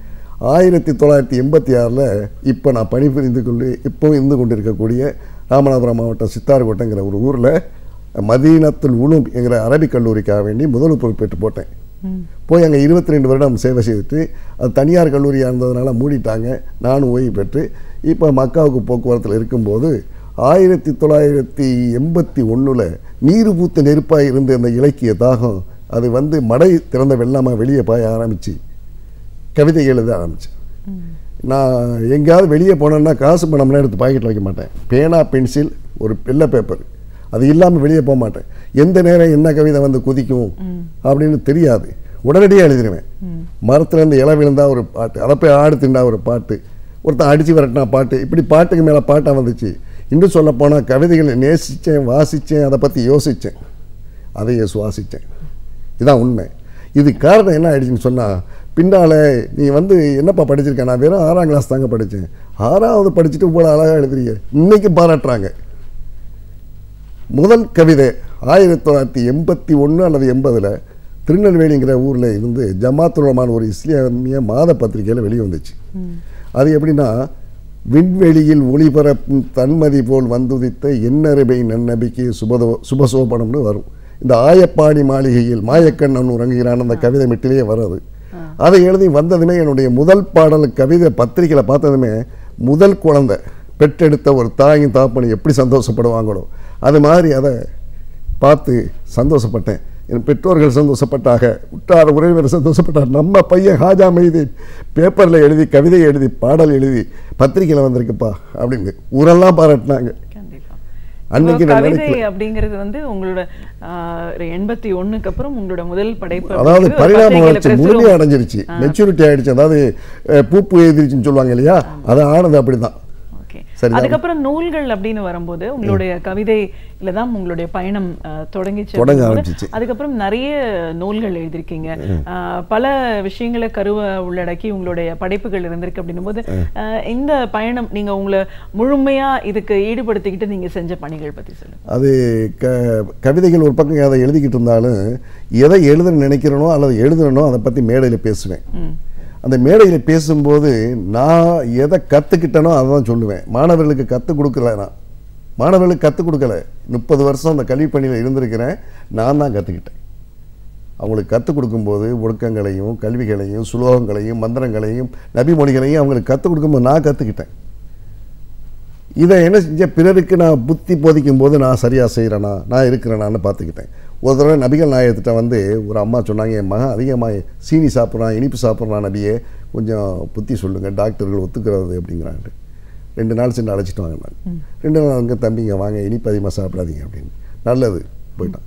உடனே நண்பர்கள் கேட்டாங்க, இது அன்றைக்கு சொல்லி தான் கேட்டு போயிருப்பானே. இல்லை, நான் அதுக்கு முன்னால் இனிப்பு அதிகமாக சாப்பிட்டுக்கிட்டு இருந்தேன். நான் என்னையே நான் திருத்தாமல் அடுத்தவங்களை திருத்தது தப்பு இல்லையா? அதனால் திருந்து பின் திருத்த முயல் என்பது ஸ்லோகம். அதே மாதிரி என்ன நான் திருத்திக்கிட்டு பிறரை குறை சொன்னோம்னா நான் என்னையை பார்த்துக்கிடுவேன். நீ சரியான கேட்கும்போது என்னை நான் அடுத்தவனை பார்த்து ஒரு விரலை தான் நீட்டுறேன், என்னையை பார்த்து நானே 3 விரல் நீட்டுறேன். மனசாட்சி ஒன்று இருக்குதுயா. நான் கடவுளை கண்ணால் பார்க்கல, மனசாட்சி பார்ப்போம். ஆனால் என்கிட்ட உள்ள ஒரு மூல மந்திரம் என்னன்னு கேட்டால், நான் நல்லா இருக்கணும் அப்படின்னு, என் குடும்பம் நல்லா இருக்கணும், என்னை சுற்றி சூழ உள்ளவர்கள் நல்லா இருக்கணும்னு நான் விரும்பினேன்னா, எல்லோரும் உலகத்தில் உயிரினம் பயிரினம் அனைத்து நல்லா இருக்கணும் அப்படின்னு நான் நினச்சேன்னா நான் நல்லா இருப்பேன். அவங்களுக்கு எடுக்கணும், அவங்கள அழிக்கணும் இப்படின்னு என்னுடைய கவிதைகள் கட்டுரைகள் என்னுடைய எழுத்துக்களில் பூரா இதை வெளுத்து வாங்குவேன். இந்த கருத்துக்கள் உள்ளே அடக்கி வச்சு தான் இருக்கணும். வெறும் கவிதை எழுதுறதில்லை, அதில் வந்து அறிவியல் இருக்கும், ஆன்மீகம் இருக்கும், சமூகம் சார்ந்த அவங்கள சீர்திருத்த பணிகள் இருக்கும். இதை எழுதும்போது ஒரு நாள் ஒரு திருச்சியில் இருந்த ஒரு சுதந்திர போராட்ட வீரர், இஸ்லாமிய முதல் தமிழக முஸ்லீம் சுதந்திர போராட்ட வீரர் சுல்தான் பகதாதி, அவனுடைய வரலாறு, வாழ்க்கை வரலாறு எழுதி கேட்டார் ஒருத்தர். அதை வீரதியாகி கேப்டன் சுல்தான் பகதாதின்னு சொல்லிட்டு 2013 டிசம்பர் 1ஆம் தேதி திருச்சி அரிஸ்டோ ஹோட்டலில் வெளியிட்டாங்க. அதை பார்த்துட்டு பல பேர் பாராட்டி எனக்கு பல ஊர்கள்லேருந்து வந்தது. இதில் சிறப்பம்சம் என்னென்னா, டெல்லியிலேருந்து ராமகிருஷ்ணன் ஒருத்தர் காந்தி மியூசியத்தை சேர்ந்தவர், அவர் காந்தி கிராமம் எப்படி உருவானிச்சு, யாரால் உருவாக்கப்பட்டங்கிற வரலாறு தெரியாமல் இருந்தோம். சித்தார்கோட்டை ஹாஜாமதி எழுத நூல் மூலமாக காந்தி கிராம உருவான வரலாறு தெரிஞ்சுக்கிட்டோம். அதனுடைய அவருடைய அந்த கதாநாயகனுடைய அதை வரலாறை இன்னும் அதிகப்படுத்தி எழுத சொல்லுங்க, நாங்கள் ஸ்பான்சர் பண்ணுறோன்னு சொன்னாங்க. அதுக்கு வாய்ப்பெல்லாம் போச்சு. அதை பார்த்துட்டு வேற ஒருத்தர் கொழும்புல ஒருத்தர் இருந்தார், கொழும்பு ஆலிம் சாண்டு, நம்ம தமிழ்நாட்டில் 666 அரபி கல்லூரிகளை அரபி ஆரம்ப பாடசாலையில் உருவாக்கினவர். அவருடைய வரலாறு எழுதி கொடுத்தேன். அதுக்காக எனக்கு வந்து ஒரு கணிப்பொறி அப்படி சிஸ்டத்தை வாங்கி அந்த ஆசிரியர் திருச்சியை சேர்ந்த தமிழ் மாமணி முகமது அலி வாங்கி கொடுத்தாரு. அதுக்கு பிறகு 2015 வந்து நம்ம இங்கே தேனாம்பேட்டை எல்டாம் சுருட்டில் மின்னல் பதிப்பகம் இருக்குது. அதில் இருந்து வசீகரன் ஒருத்தர் இருக்கார். அவங்க நடத்துகிற பத்திரிகையில் வந்து அவங்க மூலமாக எனக்கு வந்து ஒரு விருது கொடுத்தாங்க, பாவேந்தர் பணிச்செல்வர் விருதுண்டு. அவர் வந்து கொடுத்தவர் யாருன்னு கேட்டீங்கன்னா, அவர் சுடர் முருகையார் சொல்லிட்டு ஓய்வு பெற்ற காவல்துறை ஆணையர். காவல்காரம்னு பத்திரிகை நடத்துகிறாரு, படைப்பாளர்களின் குரல் பத்திரிகை நடத்துகிறாரு. அவர் ஓய்வு பெற்ற காவல்துறையினுடைய அந்த காவலர்களுடைய சங்கத்தை தமிழ்நாட்டில் நிறுவி அதுக்கு தலைவராகவும் இருக்கார். இலக்கியவாதி, கரடு முரடான காவல்துறையில் இருந்துக்கிட்டு இலக்கியத்தில் இருந்தார். ஆனால் இதுலேருந்து என்ன தெரியுதுன்னு சொன்னால், இலக்கியங்கிறது வந்து அது தண்ணி மாதிரி, ஒரு நதி ஓடி எப்படி வருதோ அது வந்து அது ஓடி வரும்போது பொடி கல்லாக இருந்தால் உருட்டிக்கிட்டு வந்துடும், பெரிய கல்லாக இருந்தால் அதை விட்டுட்டு போயிடும். நம்மளால் தானே செய்யணும். நம்மளால் சமாளிக்கக்கூடிய சிறிய பிரச்சனைகளாக இருந்தால் சமாளிச்சுட்டு போயிடலாம் சிரித்து, முடியலையா அதை விட்டுட்டு ஒதுங்கி போயிடுறது. இது நிறைய பேர் தெரியாமல் முட்டி போதிட்டு கடவுளினை போட்டு சோதிக்கிறாருன்னு கடவுள் மேலே தூக்கி பழைய பொருளாட்டி யார் அது காரணம் காட்டும். இதெல்லாம் தவிர்க்கணுங்கிறது என்னோட ஆசை. நீங்களும் வாழுங்கள், பிறரை வாழ வையுங்கள், நாடு வாழும், நாமும் வாழலாம். கண்டிப்பாக சார். ஒரு படைப்பாளியாக நல்ல விஷயங்களை, சீர்திருத்த கருத்துக்களை நம்ம படைப்பு மூலமாக மக்களுக்கு கொண்டு போய் சேர்க்கணும் அப்படின்ற ஒரு பணியை குறிக்கோளாக நீங்கள் செஞ்சிட்ருக்கீங்க. அப்படின்னும் போது உங்களுடைய படைப்பு சார்ந்த இன்னொரு சிறப்பும் இருக்குது. கவிதைகள் அப்படின்னு வரும்போது நீங்கள் நிறைய பேரோட செயல்களை பாராட்டி அவங்களுக்கு வாழ்த்து மடல் அனுப்புறது ஒரு பழக்கமாக வச்சுட்ருக்கீங்க. திருமணங்கள் இருக்கட்டும், ஒரு சாதனையாளராக இருக்கட்டும், அவங்களுடைய சாதனைகளையும் அந்த நிகழ்வுகளையும் மையமாக வச்சு வாழ்த்து மடல் அப்படிங்கிறது இன்னைக்கு வரைக்கும் தொடர்ந்துட்டு இருக்கீங்க. இப்படிப்பட்ட ஒரு விஷயத்தை செய்யணும் அப்படின்னு ஏன் தோணுச்சு? இல்லை, ரொம்ப அற்புதமான கேள்வி கேட்டிருக்கிறீங்க. அதாவது இது பல பேர் கேட்டிருக்காங்க. நான் இதை சொல்லியிருக்கிறேன். இதை ஒரு திருமணம் நடக்குது, அவங்க என்ன செய்கிறாங்க, மொய்மறை செய்ய பரிசு கொண்டு வந்தாங்க அப்படின்னு சொல்லிட்டு யாரும் கூப்பிட்றதில்ல. மணமக்களை பல்லாண்டு வாழ்த்த வாருங்கள் தான் கூப்பிடுவாங்க, போய் வாழ்த்திட்டு வாங்கன்னு சொல்லுவாங்க. ஆனால் எத்தனை பேர் போய் அந்த மணமக்களை பற்றி வாழ்த்திக்கிட்டு இருக்கிறோம் கொஞ்சம் சிந்திச்சு பாருங்கள். அந்த சாப்பாட்டை பற்றி பேசுவோம். நீண்ட நெடி நாட்களுக்கு பிறகு நண்பர்களும் உறவினர்களும் சந்திப்பாங்க. அங்கேயெல்லாம் என்னை சொற்பொழிவு சொன்னால் நான் நிகழ்த்த ஒத்துக்கிற மாட்டேன். அது பாறையில் விழுந்த மழை நீருக்கு சமம், எடுபடாது. அதனால் நான் சொன்னேன், குறைஞ்சபட்சம் உங்களுக்காக மனதளவில் பிரார்த்தனை பண்ணுங்க. இதுக்காக நாங்கள் கைகால வந்து சுற்றி பண்ண வேண்டியதில்லை, கோயிலில் போய் நீங்கள் அர்ச்சனை செய்ய வேண்டியதில்லை, சர்ச்சில் போய் மெழுகுபத்தி கொடுத்து பண்ண வேண்டியதில்லை, பள்ளிவாசலில் நின்று 5 வேளை தொழுக வேண்டியதில்லை. மனதார இறைவா இந்த மணமக்களை சிறப்போடு வாழவை, இவர்களால் உருவாக்கப்படக்கூடிய சந்ததிகளெல்லாம் மக்களுக்கு உதவக்கூடியவர்களாக்கிவை. எப்படி அண்ணா துறை இருந்தார், கலைஞர் இருந்தார், இருக்கிறாரு. இப்போ ஒரு கழகத்தின் மூலமாக அவங்க சேவை செஞ்சுட்டு இருக்காங்களா சமூக அக்கறையோடு. ஏன் இன்றைக்கி நினைச்சாங்கன்னா தனக்காக வேண்டி தன்னுடைய குடும்பத்துக்காக வேண்டி அவங்க செல்வத்தை சேர்த்துக்கிட்டு போகலாமே. மக்கள் நலம் இந்த கவலை இருக்கு இல்லையா? இதே மாதிரி அந்த மன வாழ்த்து மடலை போய் நம்ம மணமக்களை வாழ்த்துறதுக்கு எத்தனை போய் வாழ்த்திட்டு வரோம்? கிடையாது. சாப்பிட்டு ரொம்ப அது நல்லா இல்லை, இது நல்லா இல்லை அப்படின்ட்டு. பெண்களுடைய தரப்பு கொஞ்சம் வித்தியாசமாக இருக்குது. பொண்ணை கவனிச்சியா, நகை போட்டுருந்துச்சு, அந்த தோடு சரியில்லை, நகை சரியில்லை, கோச்சிக்கிறாதே. பெண்கள் சமுதாயம் பொதுவாக சொல்கிறேன், பட்டு அருமையாக இருந்துச்சியா அப்படின்னு சொல்லிட்டு. இப்படிங்கும்போது அந்த மாதிரி பேசிட்டு போகிறாங்களோ ஒழிய மணமக்களை வாழ்த்துற கஷ்டம். அதே மாதிரி ஒரு நல்ல சேவையாளர் இருக்கார், மனந்திறந்து பாராட்டுறது, ஒரு மேடையில் ஏறி 4 வார்த்தையை கூட்டிகிட்டு இறங்குறது, இல்லை அவருக்கு ஒரு பரிசை கொடுக்குற அன்பளிப்பு கொடுக்குறோம், காணா போயிடும், வீணாக போயிடும். ஆனால் இந்த வாழ்த்து பாடல் இருக்குது பார்த்தீங்களா, குறைஞ்சபட்சம் அதை ஃப்ரேம் பண்ணி வைப்பாங்க, இல்லாட்டி ஃபைலில் வைப்பாங்க. அது வீட்டில் ஏதாவது ஒரு அறையில் ஒரு ஹாலில் எங்கேயாவது தொங்கிக்கிட்டு இருக்கும். வர்றவங்களாம் அதை படிக்கும்போது அது வாழ்த்தாக மாறும். இதுக்காக தான் நான் என்ன செய்கிறேன், எனக்கு மனதில் உதித்த கருத்துக்களை எல்லாம் பதிவு பண்ணி வாழ்த்துக்களாக்கி அதை பூரா சும்மா இல்லை, அதாவது உளப்பூர்வமாக, வெறும் வார்த்தை அளவில் இல்லை, உளப்பூர்வமாக அதை நான் இறைவன்கிட்ட வேண்டி அவங்கள ஆசீர்வாதம் பண்ணி நான் கொடுக்குறேன். இது வந்து நிறைய பேர் ஏற்றுக்கிட்டாங்க. இப்போ கவரில் வச்சு பணத்தை கொடுக்குறீங்க, 5000 10,000 கொடுத்தாலும் ஒரு நாள் செலவாயின்னு நம்மளை மறந்துடுவாங்க. இது மறக்காது. இதே மாதிரி என்னை காட்டுறவங்கெல்லாம் வந்து நீங்கள் கொடுத்த வாழ்த்து மணல் எங்கள் வீட்டில் தொங்குது, எங்கள் வீட்டில் மாட்டி வச்சுருக்கிறோம், பத்திரிகையில் வந்தால் கூட அது கூட காணா போகிறதுக்கு வாய்ப்பு இருக்குது. அதெல்லாம் வந்து மழை காலத்தில் பெஞ்சு மழையில் வெயில் காலத்தில் காஞ்சி போகிற மாதிரி தான். ஆனால் இது சிலையை போல நிலையாக இருந்துக்கிட்டு இருக்கும். அதனால நான் இதை செய்துக்கிட்டு இருக்கிறேன். சீர்திருத்த கருத்துக்கள் படைப்பு மூலமாக நம்ம கொண்டு போய் சேர்க்கிறோம். அதுலேயும் இன்னொரு சிறப்பு பாணியாக வாழ்த்து மடல் அப்படிங்கிறது மூலம் அவங்களுக்கு காலத்தால் அழியாமல் அதை நிலைச்சு நிற்கும் அப்படின்னு சொல்லும்போது, சமூகம் சார்ந்த விஷயங்கள், சமயம் சார்ந்த விஷயங்கள்லையும் நீங்கள் அதிகமாக உங்களை ஈடுபடுத்திருக்கீங்க. இதனால் வெளிநாடு சுற்றுப்பயணம் எல்லாம் மேற்கொண்டிருக்கீங்க. அங்கே இலக்கியம் மூலமாகவும் சமயம் மூலமாகவும் நிறைய கருத்துக்களை மக்கள்கிட்ட கொண்டு போய் மேடையிலையும் சரி படைப்பு மூலமாகவும் சேர்த்துருக்கீங்க. ஸோ இப்போ வெளிநாடுகளுக்குன்னு போகும்போது அங்கே எந்த மாதிரியான ஒரு வரவேற்பு இருக்குது? அங்கே இருக்கிற மக்கள் வந்து நீங்கள் சொல்கிற கருத்துக்களை எந்த அளவுக்கு உள்வாங்கிக்கிறாங்க? இதுவும் நல்ல ஒரு கேள்வி தான், எனக்கு உற்சாகமூட்டக்கூடிய கேள்வி. 1981 சிலோன் சென்றிருந்தேன். அப்போ இந்த விடுதலை வீரர்கள்லாம், அந்த விடுதலை இப்படியெல்லாம் அப்போ உருவாகலை. பூலோக சொர்க்கம் சொல்லலாம் சிலோனை பொறுத்தவரையில். அமைதியின் பூங்கா, எல்லா இயற்கை வளமும் இந்தியாவில் இருக்கிறதுடைய பகுதி தான் அது. நோவாண்ட ஒரு நபி இருந்தார், அவருக்கு முன்னால் கடலெல்லாம் ஒன்றா இருந்துச்சு. இந்த வங்கக்கடல் இப்போ பிரிச்சிருக்கிறமே அந்த பிரியாமல் ஒன்றா தான் இருந்தது. அப்போ அந்த நபி இங்கே வரப்போக இருக்கும்போது எல்லாம் ஒரே பூமியாக இருந்தது தான். அப்புறம் கடல் குறுக்கிட்டதுனால அது துண்டிக்கப்பட்டு போச்சு. ஆனால் அந்த இலங்கை மண்ணுக்கு பல சிறப்பம்சங்கள் இருக்குது. என்ன, அந்த விலை உயர்ந்த பொருள்கள் அங்கே விளையுது. காஃபி, தேயிலை, கிராம்பு, ஏலம், ரப்பரு, இந்த மாதிரி விலை உயர்ந்த மலையில் விளையக்கூடிய பொருள்கள்லாம் அங்கே விளையுது. அப்போ மலையில் விளையிறதுனால விலை உயர்ந்த பொருள்களாக இருக்குது, உயர்ந்த மலையில் விளையிறது. அந்த மக்கள் அப்படி தான் இருக்காங்க. சிங்களவர்கள் தமிழர்கள்லாம் ஒன்று இருந்து வாங்குறாங்க, தமிழுக்கு முக்கியத்துவம் கொடுக்குறாங்க அங்கே. அதுதான் எனக்கு இப்போ இருக்குது. அந்த ரயில்வே ஸ்டேஷனுக்கு வந்து புகையிரத நிலையம் அங்கே என்ன செஞ்சுருக்காங்கன்னா, மேலே அந்த நம்ம ஊரில் பார்த்திங்கன்னா ஆங்கிலத்திலேயோ ஹிந்திலேயோ இருக்கும், அப்புறம் தான் தமிழில் 3வது இடத்துல இருக்கும். ஆனால் அங்கே நினச்சிருக்காங்க தமிழ் மேலே எழுதியிருக்காங்க, தமிழ் மேலே 2வது சிங்களம், 3வது தான் ஆங்கிலம் கொடுத்துருக்காங்க. அது ஒன்று. அதே மாதிரி தமிழ் உச்சரிப்பு நல்லா இருக்குது. அதிகமான ஆங்கில வார்த்தையை கலக்கல மக்கள். இலக்கியத்துறையை பொறுத்தவரையிலையும் அவங்களுடைய தொடர்பு எப்படி இருக்குன்னா ரொம்ப ஆர்வமாக இருக்கிறாங்க. அதில் வந்து பாகுபாடு, கருத்து பெரிய கவிஞர்களாக ரொம்ப அரவணைச்சிக்கிறாங்க, கதாசிரியராக அரவணைச்சிக்கிறாங்க, படைப்பினங்களை ரொம்ப ஆர்வமாகி பார்க்குறாங்க. நம்ம அங்கே பார்த்துட்டோம் அப்படி பார்த்துட்டு வச்சுருவாங்க, அங்கெல்லாம் அப்படி இல்லை, முழுக்க படிக்கிறாங்க. வாசகம் விடாமல், வார்த்தை விடாமல், எழுத்து விடாமல் படிச்சுட்டு கருத்துக்களை பதிவு பண்ணுறாங்க. எனக்கு அது ரொம்ப உற்சாகமூட்டக்கூடியதாக இருந்துச்சு. 81 நான் போயிருக்கும்போது ஒரு ஆன்மீக மாநாட்டுக்கு தான் போயிருந்தேன். நீர்குளம்ங்கிற இடத்துல நடந்தது.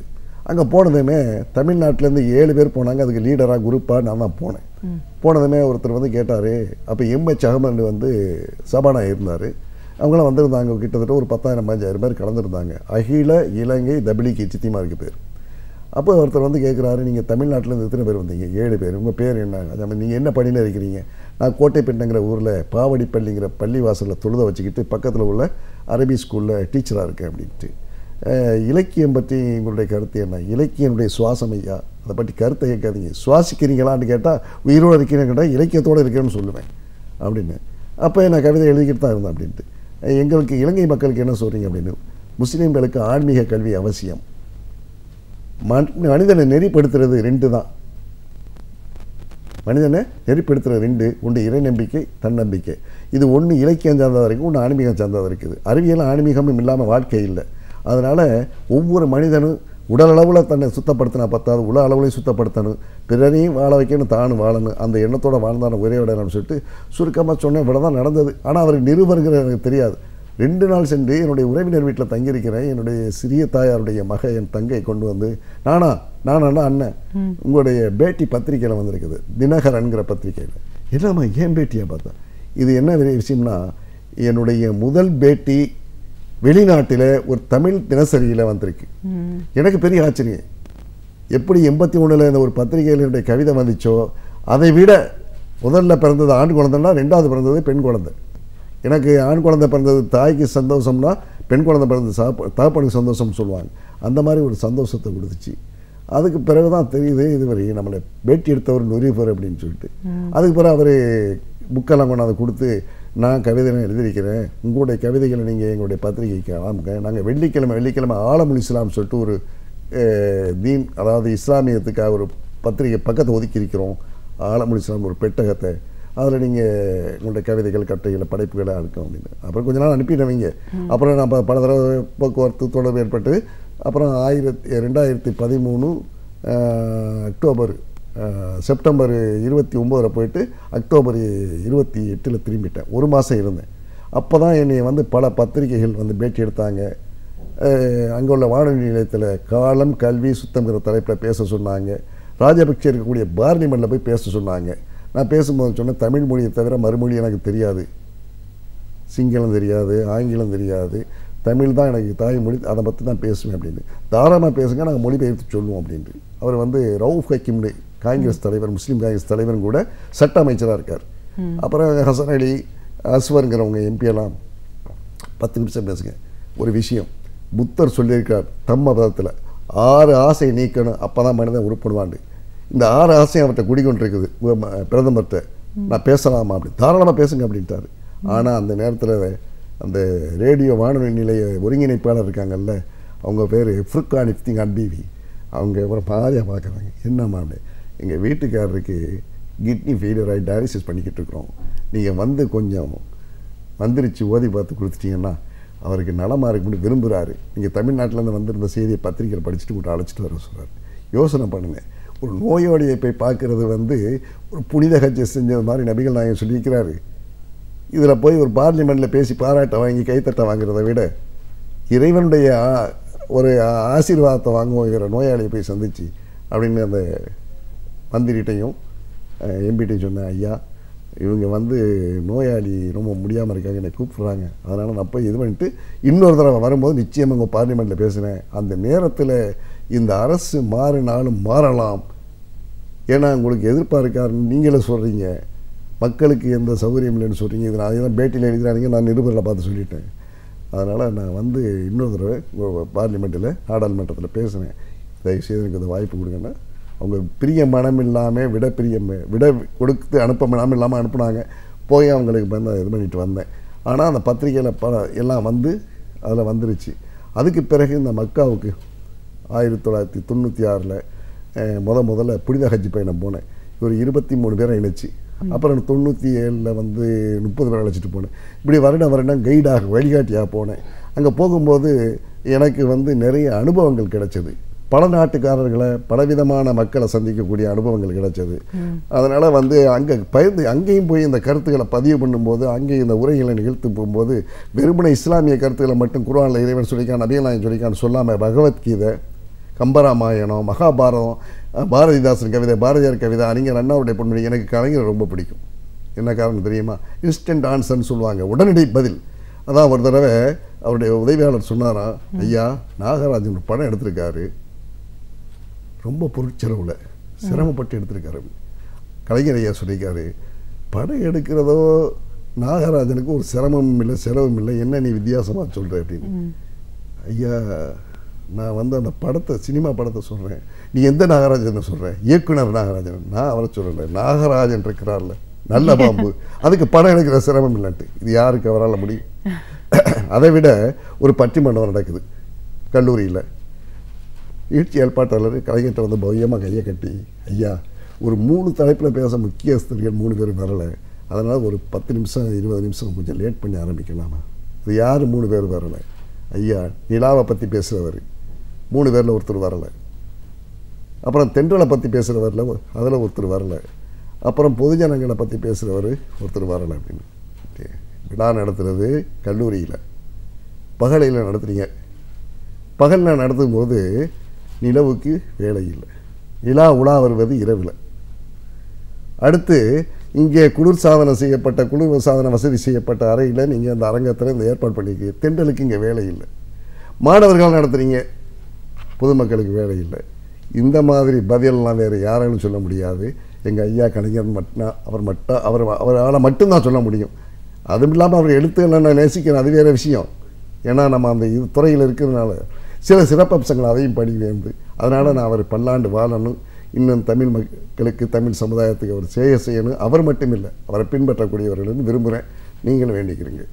61 ஆண்டுகள் ஒரு நீண்ட நெடும் பயணம். இதில் பார்த்த விஷயங்கள், இலக்கிய சொற்பொழிவுகள், நல்ல கருத்துக்களை மக்கள் மத்தியில் இந்த சமூகத்தில் நம்ம கொண்டு போய் சேர்க்கணும் அப்படிங்கிற ஒரு பணியில் உங்களுடைய படைப்புகள், கவிதைகள் மூலமாகவும் நூல்கள் மூலமாகவும் நீங்கள் செஞ்சிட்ருக்கிற பணிகள், உங்களுக்கான ஒரு தனித்துவம் என்ன, இப்போ வரைக்கும் உங்களோட பயணம் எப்படி தொடர்ந்துட்டுருக்கு அப்படின்னு பல சுவாரஸ்யமான விஷயங்களை எங்களோட நீங்கள் முழுமையாக பகிர்ந்துட்டதுக்கு நன்றி. ரொம்ப நன்றி. வணக்கம். வாழ்க வளமுடன். புத்தகங்களில் இருந்தும் செய்தித்தாள்களில் இருந்தும் நாம் படிக்க தவறியவைகளை நமக்கு சிறந்த தொகுப்புகளாக தொகுத்து நம்மிடையே பகிர்ந்து கொள்ள வருகிறார் பேராசிரியர் சுபவீர பாண்டியன் அவர்கள். நம் வீடியோலே வாழ நிகழ்ச்சியின் அடுத்த பகுதியாக வரவிருப்பது ஒன்றே சொல் நன்றே சொல்.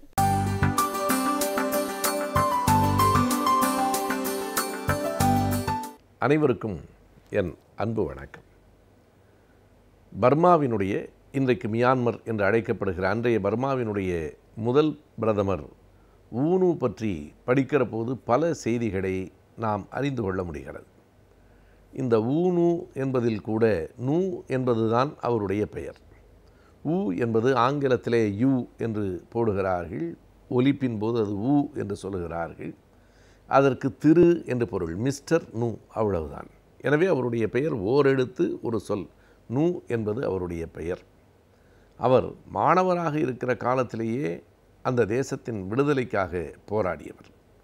பர்மாவினுடைய விடுதலை போராடி என்றும் அவரை நாம் குறிப்பிடலாம்.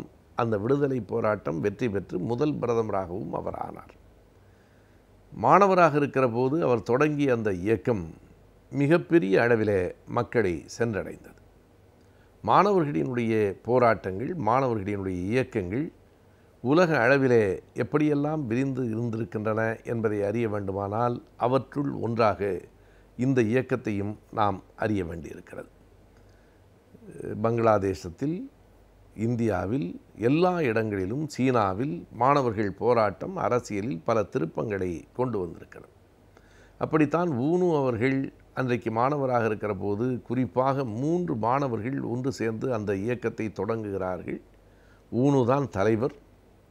அதற்கு யார் துணைத் தலைவர் என்றால் ரஷீத் என்கிறவர் துணைத் தலைவர், செயலாளர் ஆங் சாங் என்கிறவர் செயலாளர். இந்த ஆங் சாங் என்கிற பெயர் வருகிற போது அவர் யார் என்று நமக்கு இயல்பாக தேடி பார்க்க தோன்றுகிறது. காரணம், அந்த ஆங் சாங் என்கிற மாதிரி ஒரு பெயர் இன்றைக்கு நம்முடைய வழக்கில் சொல்லப்படுகிற பெயராக இருக்கிறது. ஆம், இன்றைக்கு மியான்மரில் ஒரு மிகப்பெரிய அரசியல் தலைவராக இருக்கிற ஆங் சாங் சூகியினுடைய அப்பா தான் ஆங் சாங். எனவே ஆங் சாங், ஊனு, ரஷீத் மூவரும் சேர்ந்துதான் அன்றைக்கு அது பிரிட்டிஷாலே ஆளப்பட்ட நாடாக இருந்தது. பிரித்தானியர்களை எதிர்த்து அவர்கள் அந்த விடுதலை போராட்டத்தை தொடங்கினார்கள். 30களிலே தொடங்கப்பட்ட அந்த இயக்கம் மெல்ல வளர்ந்து, அவர் 1907 பிறந்தவர், 1995 வரைக்கும் வாழ்ந்தவர். 30களிலே அந்த இயக்கம் வலுப்பெற்று நாடு முழுவதும் பரவியது. மக்களிடம் அந்த இயக்கத்திற்கு பெரிய செல்வாக்கு வந்தது. இது எங்கள் தேசம், நீ வெளியேறு, வெள்ளையனே வெளியேறு என்கிற அந்த முழக்கம்தான். இன்னமும் சொன்னால் இந்தியாவில் கூட வெள்ளையனே வெளியேறு என்கிற முழக்கம் 1942 தான். ஆனால் இந்தியாவிலும் சரி, பர்மாவிலும் சரி, வெள்ளையர்களை எதிர்த்து எங்களுக்கு முழு விடுதலை வேண்டும் என்று மக்கள் கேட்ட காலம் 1930களுக்கு பிறகுதான் தொடங்குகிறது. எனவே அப்படி தொடங்குகிற போது பிரிட்டிஷாரை எதிர்த்து அவர்கள் போராட்டத்தை நடத்த கல்லூரியிலிருந்து ஆங் சாங், ஊனு 2 பேரும் விலக்கப்பட்டார்கள். ஆனால் அதற்கு பிறகு அது அவர்களுக்கு மிக நல்லதாக போயிற்று. கல்லூரியை விட்டு வெளியிலே வந்து முழு நேரமாக இந்த விடுதலை போராட்டத்தில் அவர்கள் ஈடுபட்டார்கள். அது மட்டுமல்லாமல் ஊனுவுக்கு மார்க்சிய கொள்கைகளிலே ஒரு ஈர்ப்பு இருந்தது. சோஷலிஸ்ட் பார்ட்டி என்கிற பிற்காலத்தில் அந்த பெயர் அமைக்கப்பட்டது. அந்த கட்சியினுடைய நிறுவன தலைவர்களில் ஒருவராக ஊனு இருந்தார். அதற்கு பிறகு அவர் வெள்ளைக்கார அரசினுடைய கோபத்திற்கு மிக கடுமையாக உள்ளாக நேர்ந்தது. எனவே அவரை வெறும் கல்லூரியை விட்டு விலக்கியதை தாண்டி அவரை உடனடியாக சிறையிலும் அடைத்தார்கள். 1940 43 வரைக்கும் அவர் சிறைக்குள்ளே இருந்தார். சிறைக்குள்ளே இருக்கிற போது தான் வெளியிலே ஒரு மிகப்பெரிய போர் நடைபெற்றது. 2ஆம் உலகப் போரினுடைய உச்சகட்டமாக 1942 வெள்ளையர்களின் கைவசம் இருந்த பர்மாவை ஜப்பானியர்கள் கைப்பற்றினார்கள். அது குறித்து ஊனுவே ஒரு மிகப்பெரிய புத்தகத்தை எழுதியிருக்கிறார். அண்டர் ஜப்பானீஸ் ரூல் என்று, பர்மா அண்டர் ஜப்பானீஸ் ரூல் என்று ஒரு பெரிய புத்தகத்தை எழுதியிருக்கிறார். உள்ளே இருந்த ஆங்கிலேயர்களை எதிர்த்த ஊனு போன்றவர்களெல்லாம் அப்போது ஜப்பானியர்களை வரவேற்றார்கள். அதுதான் உண்மை. ஜப்பானியர்கள் உள்ளே வருகிற போது அந்த பர்மிய மக்கள் தங்களுக்கு விடுதலை கிடைத்துவிட்டது என்று கருதினார்கள். ஆனால் காலப்போக்கில் வெள்ளையர்களை விட இவர்கள் கொஞ்சம் மோசமாகத்தான் இருக்கிறார்கள் என்று தோன்றியது. எனவே எப்போதும் ஒரு தெளிவு நமக்கு ஏற்பட்டாக வேண்டும். யாருக்கு அடிமையாக இருப்பது என்பது பிரச்சனை இல்லை, அடிமையாக இருக்கக்கூடாது என்பதுதான் பிரச்சனை. வெள்ளைக்காரர்களுக்கு அடிமைப்படுவதா அல்லது ஜப்பானியர்களுக்கு அடிமைப்படுவதா என்றால் நாம் சுதந்திரத்தை பற்றி எண்ணவில்லை என்று பொருள். எனவே எனக்கு யாரும் எஜமானன் இல்லை, நான் சுதந்திரமானவன் என்கிற உணர்வு நமக்குள் வர வேண்டும். அதனால் நாம் முந்தப்பட வேண்டும் என்றால் முழுமையான விடுதலையை நோக்கித்தான் நம்முடைய பயணம் இருக்க வேண்டும். ஆனால் அன்றைக்கு அதனை ஒரு தந்திர உத்தியாகத்தான் ஊனு போன்றவர்கள் பின்பற்றினார்கள். எனவே ஜப்பானுக்கு ஆதரவாக அவர் குரல் கொடுத்தார். அன்றைக்கு ஜப்பான் பர்மாவை கைப்பற்றிய உடனே உள்ளே இருக்கிற கைதிகளை எல்லாம் விடுவித்தது. அதில் ஊனு தனக்கு ஆதரவாக குரல் கொடுத்தவர் என்பதனாலே அன்றைக்கு ஜப்பான் நிறுவிய ஒரு பொம்மை அரசாங்கம், பர்மாவிலே ஒரு அரசாங்கத்தை ஜப்பான் நிறுவியது. அதற்கான எல்லா விதமான அதிகாரங்களும் ஜப்பானில் இருக்கும். இவர்கள் எடுபிடி அரசுகளாக இருப்பார்கள். எனவே அந்த எடுபிடி அரசின் தகவல் துறை அமைச்சராக ஊனு அன்றைக்கு அமர்த்தப்பட்டார். ஆனால் அடிப்படையில் இவர் ஒரு விடுதலை போராளி என்கிற காரணத்தால் பெயருக்கு அந்த அமைச்சர் பதவியிலே அமர்ந்திருந்தாரே தவிர முழுக்க முழுக்க தன் தேசத்தின் விடுதலைக்காக அவர் பாடுபட்டார். அதற்கான இரகசிய முயற்சிகளில் இறங்கினார். அது ஜப்பானுக்கு புரிந்து போயிற்று. எனவே தங்களால் அமைச்சராக நியமிக்கப்பட்டிருக்கிற ஒருவரே தங்களுக்கு எதிராகவும் செயல்பட்டு கொண்டிருக்கிறார் என்பதை அறிந்தபோது அவரை அழித்துவிட வேண்டும் என்று நினைத்தார்கள். 1945ஆம் ஆண்டு அப்படி ஒரு பெரிய முயற்சி நடந்தது. ஆனால் அந்த முயற்சியிலே இருந்து அவர் ஒரு விதமாக தப்பிவிட்டார். கடைசி நிமிடத்திலே அவர் கொல்லப்பட்டு விடுவார் என்று எல்லோரும் கருதினார்கள். ஆனால் அவர் தப்பித்து விட்டார். ஆனாலும் என்ன நடந்தது என்றால் ஆங் சாங் கடைசியாக கொல்லப்பட்டு விட்டார். ஊனு தப்பித்தார். தப்பித்ததற்கு பிறகு மீண்டும் போராட்டங்கள் நடைபெற்றன. 2ஆம் உலகப் போர் ஒரு முடிவுக்கு வந்தது. ஜப்பானியர்கள் அங்கிருந்து வெளியேறினார்கள். பின்னர் பிரிட்டிஷ் அரசுக்கும் இந்த பர்மிய மக்களுக்கும் இடையிலே ஒரு ஒப்பந்தம் கையெழுத்தாயிற்று. அந்த ஒப்பந்தம் 1947 அக்டோபரிலே கையெழுத்தாயிற்று. இந்தியாவுக்கு விடுதலை வந்ததற்கு பிறகுதான் அந்த பர்மா நாட்டுக்கு விடுதலை வந்தது. 1948 ஜனவரி மாதம் 4ஆம் தேதி பர்மா சுதந்திர நாடு என்று அறிவிக்கப்பட்டது. அப்படி அறிவிக்கப்பட்ட அந்த பர்மாவிற்கான முதல் அதிபராக ஊனு தான் இருந்தார். பிறகு 62 இன்னொரு இராணுவ புரட்சி வந்தது. அதில் அவருடைய ஆட்சி போயிற்று. இருந்தாலும் 97 வரைக்கும் 62லிருந்து 66 வரைக்கும் சிறையில் இருந்தார். அதற்கு பின்னரும் வெளியில் வந்து 97 வரைக்கும் அந்த பர்மாவினுடைய அரசியலில் குறிப்பிடத்தக்க ஒருவராக ஊனு இருந்தார் என்பதை நாம் பார்க்கிறோம். எனவே ஒரு எதிரியினுடைய ஆதரவை பெற்றுக்கொண்டு இன்னொரு எதிரியை விரட்டுவதும் பிறகு இந்த எதிரியை எதிர்த்தும் போராடுவது என்பதுமாக அவருடைய அரசியல் தந்திர உத்தி இருந்தது. ஊனுவினுடைய வரலாறு அரசியல் உலகில் படித்து அறியப்பட வேண்டிய ஒன்றாக இன்றைக்கும் இருக்கிறது. மனிதர்களாகிய நாம் ஒவ்வொருவரும் சட்டத்திட்டங்களை பற்றி அறிந்திருப்பது மிகவும் அவசியம். எனவே இன்று என்ன சட்டத்தை பற்றி நம்மிடையே பகிர்ந்து கொள்ளப் போகிறார் என்பதை பார்க்கலாம். நம் வீடியோலே வா நிகழ்ச்சியின் அடுத்த பகுதியாக வரவிருப்பது ஆலோசனை நேரம்.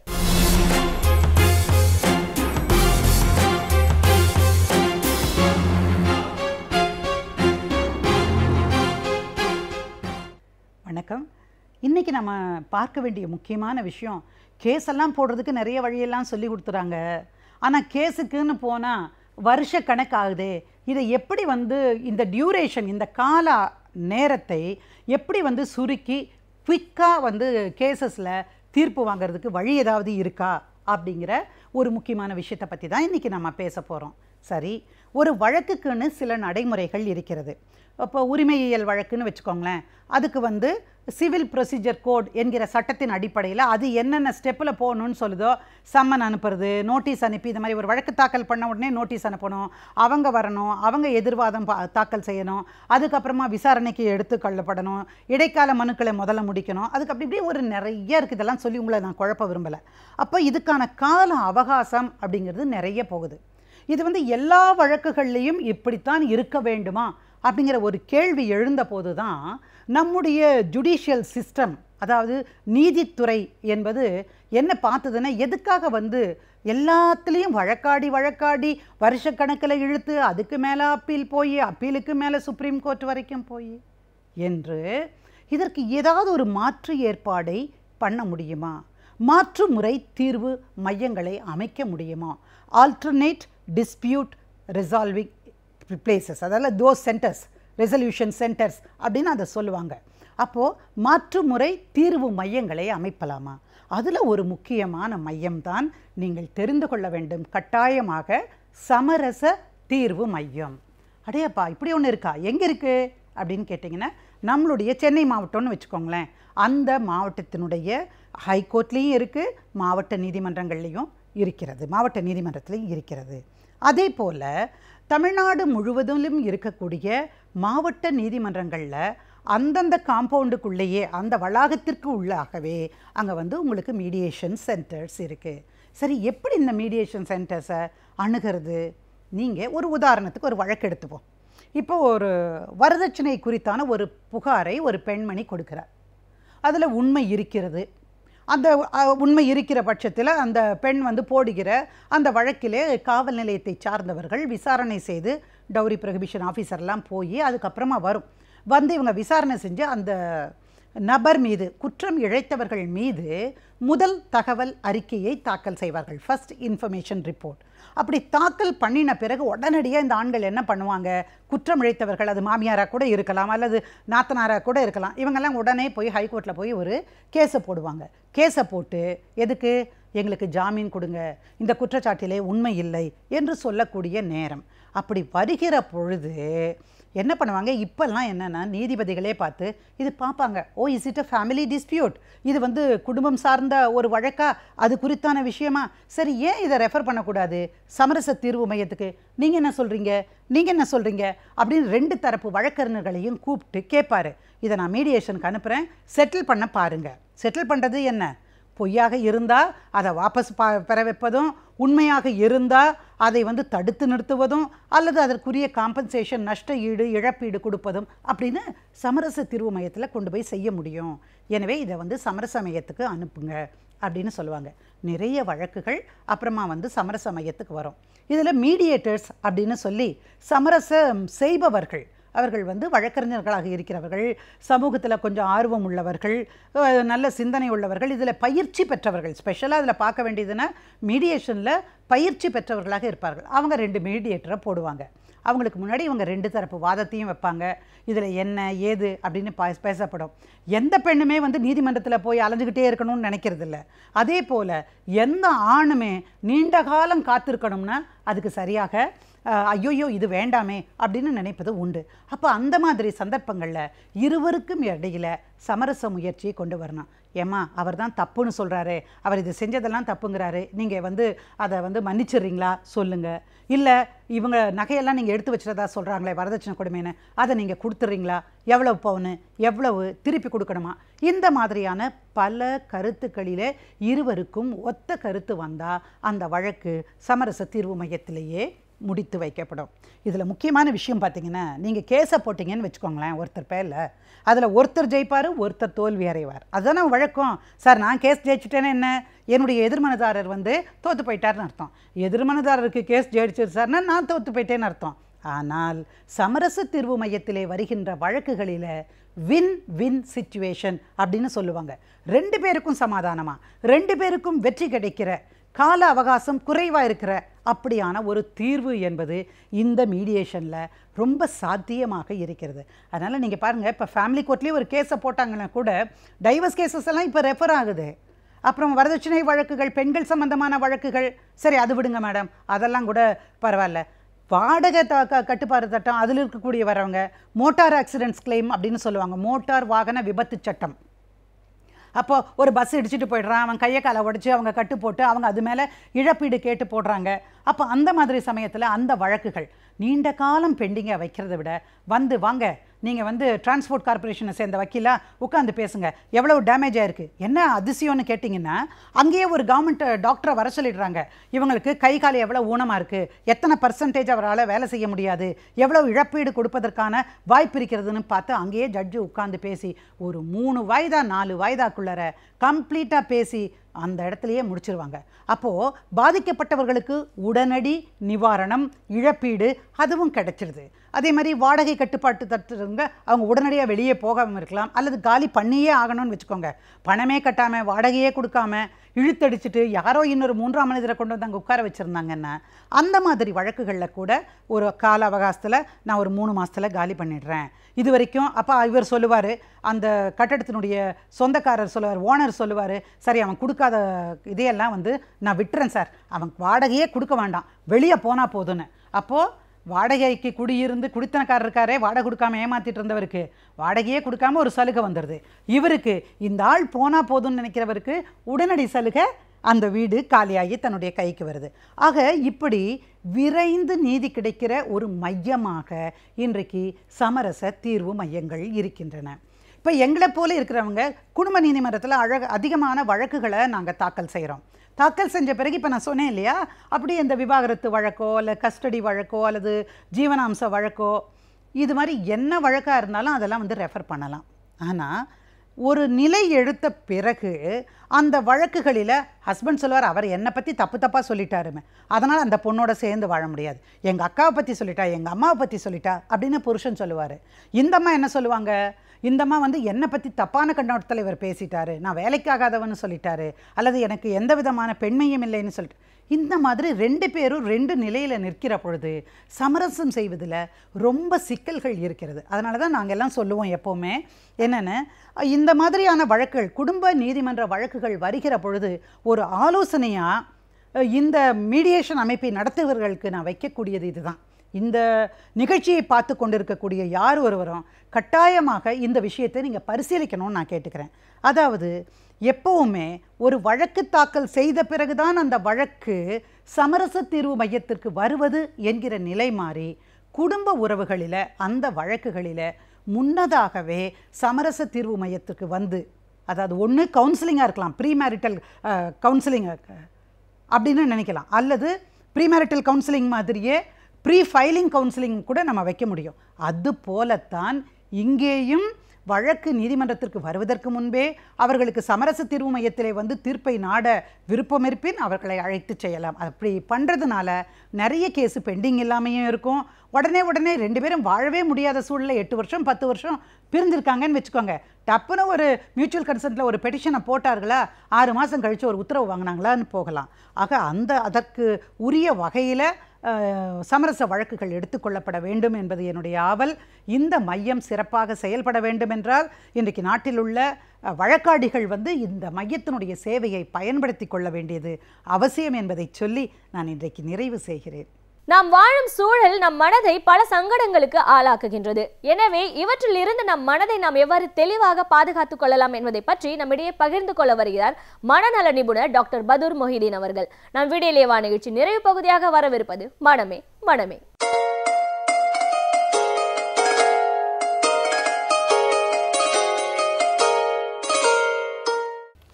வணக்கம் நேர்களே, நாம் சுற்றுப்புறச் சூழல் நம்மை சுற்றி உள்ள நச்சுப்பொருள்கள் எல்லாம் நம்ம குழந்தைகளுடைய அறிவுத்திறனை எவ்வாறு அது குறைக்கின்றது என்று நாம் பார்த்து கொண்டிருக்கின்றோம். சாதாரணமான ஒன்று என்னவென்றால், நாம் எல்லாரும் ரயில்வே ஸ்டேஷனுக்கு போகிறோம், ஊர்களுக்கு வந்து இப்போது மார்ச் மாதம் ஏப்ரல் மாதம் தேர்வுகள் முடிந்து விடுமுறை ஆகப் போகின்றது. எல்லோரும் நாம் ஊருக்கு செல்வோம். அப்பொழுது நாம் காத்திருக்க வேண்டிய இடம் பொதுவாக ரயில்வே ஸ்டேஷன். ரயில்வே ஸ்டேஷனில் நாம் பொதுவாக போக வேண்டி அந்த இடத்தில் நாம் ரொம்ப நேரம் காத்திருக்கிறோம். என்ன கூறுகின்றார் என்றால், ஆராய்ச்சிகள் 1 மணி நேரம் மேல் நாம் அங்கே இருக்கக்கூடாது என்று. அதாவது ரயில்வே ஸ்டேஷனில் ரயில் அடிக்கடி போய்கின்றிருக்கிறோம், அந்த இடத்தில் நாம் 1 மணி நேரத்துக்கு மேலாக காத்திருக்க வேண்டாம் என்று கூறுகின்றார்கள். ஏனென்றால் அந்த ரயில் போகக்கூடிய நேரத்தில் அந்த அயன் ஆக்சைடு உண்டாகின்றதாம். அந்த அயன் ஆக்சைடு அந்த தண்டவாளத்திலிருந்து அந்த ஆக்சைடு உண்டாகிறதாம் கேஸ். அந்த அயன் ஆக்சைடு கிட்டத்தட்ட 400 மைக்ரோகிராம் அளவுக்கு அது வருகின்றதாம். அது 200க்கு மேல் வந்தாலே அது ஆபத்து, நல்லதில்லை. அது குழந்தையினுடைய அறிவுத்திறனை குறைக்கின்றது. ஆகவே நீங்கள் அதிக நேரம் நிற்காதீர்கள் பிளாட்ஃபார்மில் என்று கூறுகின்றார்கள். பாருங்கள் நேர்களே, நாம் பிளாட்ஃபார்மில் இருக்கின்றோம், ரயிலுக்காக காத்திருக்கின்றோம், அங்கேயும் பிரச்சனைகளாம். அந்த ஆக்சைடு என்பது அறிவுத்திறனை குறைக்கின்றதாம். ஆகவே அதையும் நாம் எடுத்துக்கணும் என்றால் நம் குழந்தைகளை மிக சிறப்பான குழந்தைகளாக வளர்க்க முடியும். பாருங்கள், நம்மை சுற்றி எப்படியெல்லாம் இருக்கின்றது. நம்மை சுற்றி உள்ள நச்சுப்பொருள் இருக்கின்றது. எங்கே செல்ல முடியலை, கூட்டத்தில் சென்றாலும் பிரச்சனை, ரயில்வே ஸ்டேஷனில் சென்றாலும் பிரச்சனை. ஆகவே நம்மை சுற்றி நாம் அலர்ட்டாக இருக்க வேண்டும். நாம் சாதாரண இருக்கக்கூடாது. நம்மை சுற்றி என்ன நடக்கின்றது என்பதை நாம் எப்பொழுதும் ஒரு விழிப்புணர்வோடு இருக்க வேண்டும். அப்பொழுதுதான் நம் குழந்தைகளை நாம் சிறப்பாக நாம் வளர்க்க முடியும். இல்லை என்றால் இதுபோல தான் நம் குழந்தைகளை கடைசியில் நம்ம என்ன செய்ய முடியும்? அது லேட் ஆகிவிட்டால், காலம் கடந்து விட்டால் முழுமையான சுகம் கிடைக்காது. இது என்றால் ஆரம்பத்திலே கண்டுபிடித்து விட்டோம் என்றால் மிக எளிதாக அந்த குழந்தையை அந்த நோயிலிருந்து திருப்பிக் கொள்ளலாம். முழுமையான ஒரு வெற்றி கிடைக்கும். நமக்கு குழந்தையோட முழுமை வந்துவிடும். இல்லை என்றால் டேமேஜ் ஆனது தான், மீதி உள்ளது தான் நம்ம பாதுகாக்க முடியும். ஆகவே நாம் இதுகளெல்லாம் சிறு சிறு விஷயங்களாக இருந்தால் கூட அதுகளை நாம் உன்னிப்பாக கவனிக்க வேண்டும். அது மட்டுமல்லாமல், சரி, இதுவரை நாம் பார்த்தோம், இவையெல்லாம் காரணிகள் எல்லாம் குழந்தை அறிவுத்திறனை குறைக்கின்றது என்று. இவையெல்லாம் கூட்டுகின்றது அறிவுத்திறனை, அது பார்க்க வேண்டுமல்லோ. இவையெல்லாம் அறிவுத்திறனை கூட்டுகின்றது என்று பார்த்தோம் என்றால், அறிவுத்திறனை கூட்டுவதற்கு சில இது இருக்கின்றது. அதாவது கெமிக்கல்ஸ் இருக்கின்றது, உலோகங்கள் இருக்கின்றது, எலிமெண்ட்ஸ் இருக்கின்றது. இவையெல்லாம் அறிவுத்திறனை கூட்டுகின்றதாம். கிட்டத்தட்ட 11 எலிமெண்ட்ஸ் இருக்கின்றது. அதாவது ஹைட்ரஜன், கார்பன், அதாவது நைட்ரஜன், பொட்டாசியம், சோடியம் என்று இருக்கின்றது. இதுபோல் 11 ஐட்டங்கள் இருக்கின்றது. இந்த 11 ஐட்டங்களும் குழந்தையினுடைய அறிவுத்திறனை வளர்ப்பதற்கு மிக மிக அவசியம், தேவையாம். அது மட்டுமல்லாமல் அதிலே மிக முன்னோடியாக இருக்கக்கூடியது அயன், ஜிங்க், அப்புறம் தைராக்ஸ் என்று கூறுகின்றார்கள், அயோடைட். இவைகள் மிக மிக முக்கியம் என்று.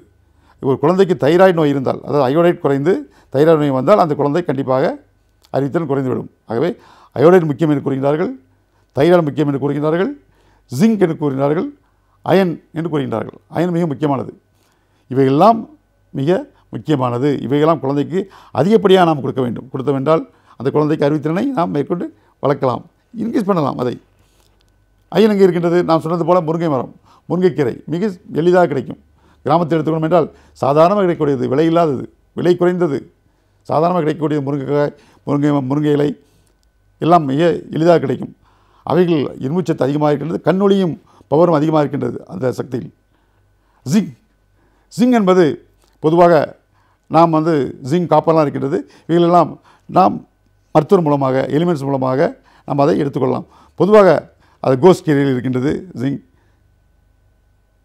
கேரட்டில் இருக்கின்றது, சிறிதளவு இருக்கின்றது, லெமனில் இருக்கின்றது. அது மட்டும் இல்லாமல் அந்த விட்டமின் ஏன்னு சொல்லிக்கிட்டோமே, அது அயன், விட்டமின் டி இவைகள் எதில் இருக்கின்றது? சூரிய ஒளி இருக்கின்றது. அது காலங்காத்தால் வருகிற சூரிய ஒளி இருக்கின்றதே, அந்த நேரத்தில் தான் அவை அதிகமாக இருக்கின்றது என்று கூறுகின்றார்கள். லைம்லைட், இந்த லைம்லைட்டில் தான் இது விட்டமின் டி அதிகமாக இருக்கின்றது. அதாவது குழந்தைக்கு வேண்டிய ஜிங்க் கிடைக்கின்றது. இது போலவெல்லாம் அது 8 மணி முதல் 9 மணி வரை தான் பார்த்துக்கொள்ள வேண்டும். சூரிய ஒளி என்றால் எல்லா நேரமும் அல்ல, ஞாபகத்தில் வைத்துக்கொள்ள வேண்டும். அந்த 8 o'clock முதல் 9 o'clock அந்த நேரத்தில் தான் இவை அதிகமாக கிடைக்கின்றது. விட்டமின் டி எல்லாம் அதிகமாக கிடைக்கின்ற வெயிலில். நாம் குழந்தைகளை கொஞ்ச நேரம் வெயில் சன் பாத் எடுக்க வேண்டும். குழந்தைகளை வெயிலுக்கு வைத்தவென்றால் அந்த குழந்தைக்கு தேவையான அளவு அது கிடைத்து வருகின்றது. 9 மணிக்கு மேலெல்லாம் வைக்கக்கூடாது. 10 மணிக்கு மேல் 4 மணி வரை கண்டிப்பாக நாம் குழந்தைகளை வெயில் கொண்டு போகக்கூடாது. ஏனென்றால் 10 மணி முதல் 4 மணி வரை அல்ட்ரா வயலட் ரேஸ் இறங்கின்றது. பாருங்கள் நேயர்களே, இறை படைப்பில், அதாவது இயற்கையின் இதை பாருங்கள். சூரிய ஒளியிலே எத்தனை வகைகள் இருக்கின்றது. நேரத்திற்கேற்ப அவைகள் ஒளிகள் வந்து கொண்டிருக்கின்றது. காலையில் மனிதனுக்கு தேவையான அளவு அந்த ரேஸ் இறங்குகின்றது. 10 மணிக்கு மேல் அதனுடைய வீரியமான ரேஸ்கள் இறங்கிறது. அந்த நேரத்தில் நாம் குழந்தைகளை வெளியில் கொண்டு செல்லக்கூடாது. ஏனென்றால் அதில் அல்ட்ரா வயலட் ரேஸ் எல்லாம் வருகின்றதாம் அந்த நேரத்தில் 10 முதல் 3-4 மணி வரை. அதன் பிறகு மறுபடியும் லைட் ரேஸ் வந்து விடுகின்றது. ஆகவே நாம் இதை கவனித்து, சில பேர் என்ன 10 மணிக்கெல்லாம் ஒன்று காட்டுறாங்க, சில பேர் 6 மணிக்கெல்லாம் ஒன்று காட்டுறாங்க. அப்படி இருக்கக்கூடாது. அந்த டைம் இருக்கின்றது. அந்த டைமில் தான் குழந்தையை நாம் அது வெயிலில் காட்டினோம் என்றால், சன் பாத் கொடுத்தோம் என்றால், அந்த குழந்தைகளுக்கு தேவையான அளவு அதை இயற்கையே கொடுத்து வருகின்றது. ஆகவே நாம் அதை பின்பற்றுவோமாக. அது மட்டுமல்லாமல் வேறு என்ன நம்ம குழந்தைகள் நாம், அதாவது குழந்தைகளை ஊக்குவிப்பதற்கு வேறு என்ன சார் நாம் செய்யலாம் என்றால், குழந்தைகளுக்கு நடைப்பயிற்சி, சிறு பெரிய குழந்தைகளுக்கு நடைப்பயிற்சி கொடுக்கலாம்.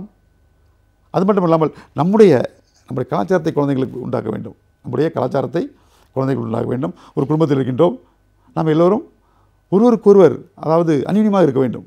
குழந்தை நான் இப்பொழுது எடுத்துக்கொள்ளும் என்றால் மிஷன் லைஃபாக இருக்கின்றது. தாய் ஒருவரும் வேலைக்கு செல்கின்றார்கள், தந்தை ஒருவரும் வேலைக்கு செல்கின்றார்கள், குழந்தை மட்டும் தனியாக இருக்கின்றது. அது எப்பொழுதுதான் தாய் தந்தையுடன் அது சேர்ந்து இருக்கும் என்று சொல்ல முடியாது. குழந்தையும் பள்ளிக்கு சென்று வருகிறது. ஆகவே நாம் குழந்தையுடன் கொஞ்சம் நேரம் செலவழிக்க வேண்டும். குழந்தையுடன் நம்ம விளையாடும்போது 2 வகையான விளையாட்டுகள் சொல்கின்றார்கள். ஒன்று டைரக்ட், இன்னொன்று இன்டைரக்ட்னு சொல்கின்றார்கள். டைரக்ட் என்றால் குழந்தையை நாம் விளையாட விட வேண்டும், அது இஷ்டத்துக்கு விளையாட விடலாம், அதுவாக நீ விளையாடப்பான்றலாம். இன்டைரக்ட் என்று ஒன்று உண்டு. அந்த விளையாட்டில் நம்முடைய கல்ச்சரை அதில் பூத்த வேண்டும். நீ இப்படித்தான் விளையாடணும் என்று அதுக்கு நாம் இன்ஸ்ட்ரக்ஷன் கொடுத்த வேண்டும். இந்த விளையாட்டு நீ விளையாடிக்கப்பா, நீ இஷ்டப்பட்டு விளையாடிக்கலாம், நம்ம மம்மி ஒன்றும் சொல்லலை, நீ விளையாடிக்கோ. ஆனால் இந்த விளையாட்டை நீ மம்மிக்காக விளையாடணும் அப்படி என்று நாம் குழந்தைகள் சிறு வயதிலே நாம் குழந்தைகளுக்கு நம்முடைய கலாச்சாரம், நம்முடைய பண்பாடை விளையாட்டு மூலமாக நாம் அதை குழந்தைகளுக்கு திணித்து விட வேண்டும். குழந்தைகளுடைய உலகத்துக்கு செல்ல வேண்டும் என்றால் அது முதல் வாயில் விளையாட்டு தான். பிளே என்ற நுழைவாயில் வழியாக தான் நம்ம உள்ளே செல்ல முடியும். இல்லை என்றால் உள்ளே செல்வது மிக கடினம். ஆகவே பிளேயின் மூலமாக, விளையாட்டு மூலமாக அந்த குழந்தைகளை நாம் நம்முடைய ஒழுக்கமுள்ள குழந்தைகளாக நம்முடைய பண்பாட்டை வளர்க்க வேண்டும். ஒன்று அது நம்முடைய பண்பாட்டை வளர்ப்பதற்கு ஒன்று, அவர்கள் இஷ்டத்துக்கு விளையாடுவதற்கு, அவர்களுடைய விருப்பம் போல விளையாடுவதற்கு ஒன்று. ஸோ 2 விளையாட்டாக பிரித்து கொள்ள வேண்டும். இதில் எனக்கு அது உனக்கு என்று சொல்லி அந்த குழந்தை ஏற்றுக்கொள்ளும் அந்த குழந்தை. நாம் அதை அவ்வாறு பழக்க வேண்டும். அதுபோல் நாம் செய்தோம் என்றால் அந்த குழந்தைக்கு நம்முடைய கல்ச்சரை நாம் உருவாக்கலாம். பெற்றோர் அது குழந்தைகளோட பாண்டு, அட்டாச்மெண்ட் இருக்கின்றது, அது மிக முக்கியமான ஒன்று. அது மட்டும் இல்லாமல் நாம் குழந்தைகள் பேரண்ட்ஸோட, பெற்றோர்களோட மனந்திருந்து எப்போது பேசும் என்றால் குழந்தைகள், அதாவது ஒன்று சாப்பிடுகின்ற டைனிங் டேபிள், அடுத்தது விளையாட்டு மைதானம். இது 2 இடம்தான் குழந்தைகளுடன் நாம் ஃப்ரீயாக பேசவும், நம்மளிடம் அதாவது அந்நியமாக குழந்தைகள் மனவிட்டு பேசக்கூடிய இடம் 2 தான். ஆகவே நாம் வாரத்திற்கு ஒரு முறையாவது ஃபேமிலி டைனிங் என்றே ஒன்று உருவாக்க வேண்டும். அன்றைக்கு எந்த வேலையாக இருந்தாலும் சரி, எப்படி இருந்தாலும் சரி, அன்றைக்கு பர்டிகுலர் டைமில் எல்லாரும் வீட்டில் உள்ள அத்தனை பேர்களும் இருந்து ஒன்றாக உணவு அருந்த வேண்டும். டேபிளில் உட்காந்து அருந்த வேண்டும் உணவு. அப்படி அருந்தும் பொழுது அவர்களுடைய பேச்சுகளை, அவர்கள் மனதில் பட்டதை அவர்கள் எந்த ஒரு பிளாக் இல்லாமல், எந்த ஒரு பேரிகேட் இல்லாமல் மிக மனதிலிருந்து பேசுவார்கள். அதன் மூலமாக நம்ம குழந்தைகளுடைய எண்ணங்களை நாம் தெரிந்து கொள்ளலாம். இல்லை என்றால் நாம் குழந்தைகளை நாம் அவ்வளோ சீக்கிரம் நாம் தெரிந்து கொள்ள முடியாது. குழந்தைகள் வயது வர குழந்தைகளுடைய போக்குகள் மாறிக்கொண்டிருக்கும். ஆகவே நாம் குழந்தைகள் மீது நாம் பழி சுமத்த முடியாது, குற்றம் சொல்ல முடியாது. நாம் எப்படியோ அப்படி தான் குழந்தைகள். ஆகவே நம்ம குழந்தைகளை வாரத்திற்கு ஒரு முறை ஃபேமிலி டைனிங் டே ஒன்று உருவாக்க வேண்டும். அது எல்லோரும் உட்கார்ந்து சாப்பிட வேண்டும். அப்படியே உணவு அருந்தணும் என்றால் அது ஒரு கூட்டு குடும்பம், அது ஒரு பல்கலைக்கழகமாக அது சிறந்து விளங்கும். அடுத்தபடி என்னென்றால் விளையாட்டு மைதானம். நான் குழந்தைகளும் விளையாட வேண்டும். வாரத்துக்கு ஒரு முறை விளையாட வேண்டும். விளையாடும் போது குழந்தைகள் நம்ம இப்போ டென்னிஸ் ஆடுறோம், விளையாடுறோம், குழந்தை மனவிட்டு பேசும். அது மாதிரி என்ன இருக்கின்றது என்பதை தடை இல்லாமல் வந்துவிடும். நாமும் தெரிந்து கொள்ளலாம் குழந்தை எப்படி இருக்கின்றது என்று. சில விஷயங்கள் நமக்கு தெரியாது குழந்தை எப்படி இருக்கான்னு. நம்ம எத்தனையோ பெற்றோர்கள் குழந்தைகள் மனது என்ன இருக்கின்றது என்று தெரியது ஆசைப்படுகிறார்கள். ஆனால் கிடைக்கவில்லை, அவர்களுக்கு சரியான பதில் கிடைக்கவில்லை. அது சரியான பதில் கிடைக்க வேண்டும் என்றால் நீங்கள் இதை ஃபாலோ பண்ணுங்கள். ஃபேமிலி டைனிங், அதாவது விளையாட்டு, இது ரெண்டையும் நீங்கள் ஃபாலோ பண்ணணும் என்றால் குழந்தைகள் நீங்களே செல்ல வேண்டியதில்லை. அவர்களாகவே அவர்கள் தன்னுடைய எண்ணங்களை உங்கள் முன் வைப்பார்கள். அதன் மூலமாக நாம் அது எளிதில் அவர்களுடைய எண்ணத்தை நாம் கண்டுகொள்ளலாம். என்றால் விடலை பருவத்தில் குழந்தைகளுடைய நாம் அணுகுவது மிக கடினமான ஒன்றாகும். பெற்றோர்களே பயப்படுவார்கள் விடலை பருவத்தில். அவ்வாறு இருப்பார்கள் குழந்தைகள். ஏனென்றால் அந்த 10 வயது முதல் 12 வயது வரை விடலை பருவம் இருக்கும். அது முதல் பருவம். விடலை பருவத்தில் முதல் பருவம், டீனேஜில் முதல் பருவம். இந்த பருவத்தில் இவர்கள் என்ன பண்ணுவார்கள் என்றால் அந்த குழந்தைகள் எல்லாம் ஒன்றாக இருப்பார்கள். அது கேங்காக இருப்பாங்க. ஆம்பளை பசங்கள்லாம் ஒன்று போல் இருப்பாங்க, பொண்ணுங்கள்லாம் ஒரு போல் இருப்பாங்க. ஸோ கேங்காக இருப்பாங்க. 10 முதல் அந்த 12 வயது வரை. 12 முதல் 14 வரை கொஞ்சம் அப்படியே பிரிவாங்க. 14 முதல் 16 வரை அது ஆப்போசிட் செக்ஸோடு சேர்ந்துருவாங்க. மீண்டும் அடுத்த முறை சந்திப்போம். நன்றி, வணக்கம் நேயர்களே.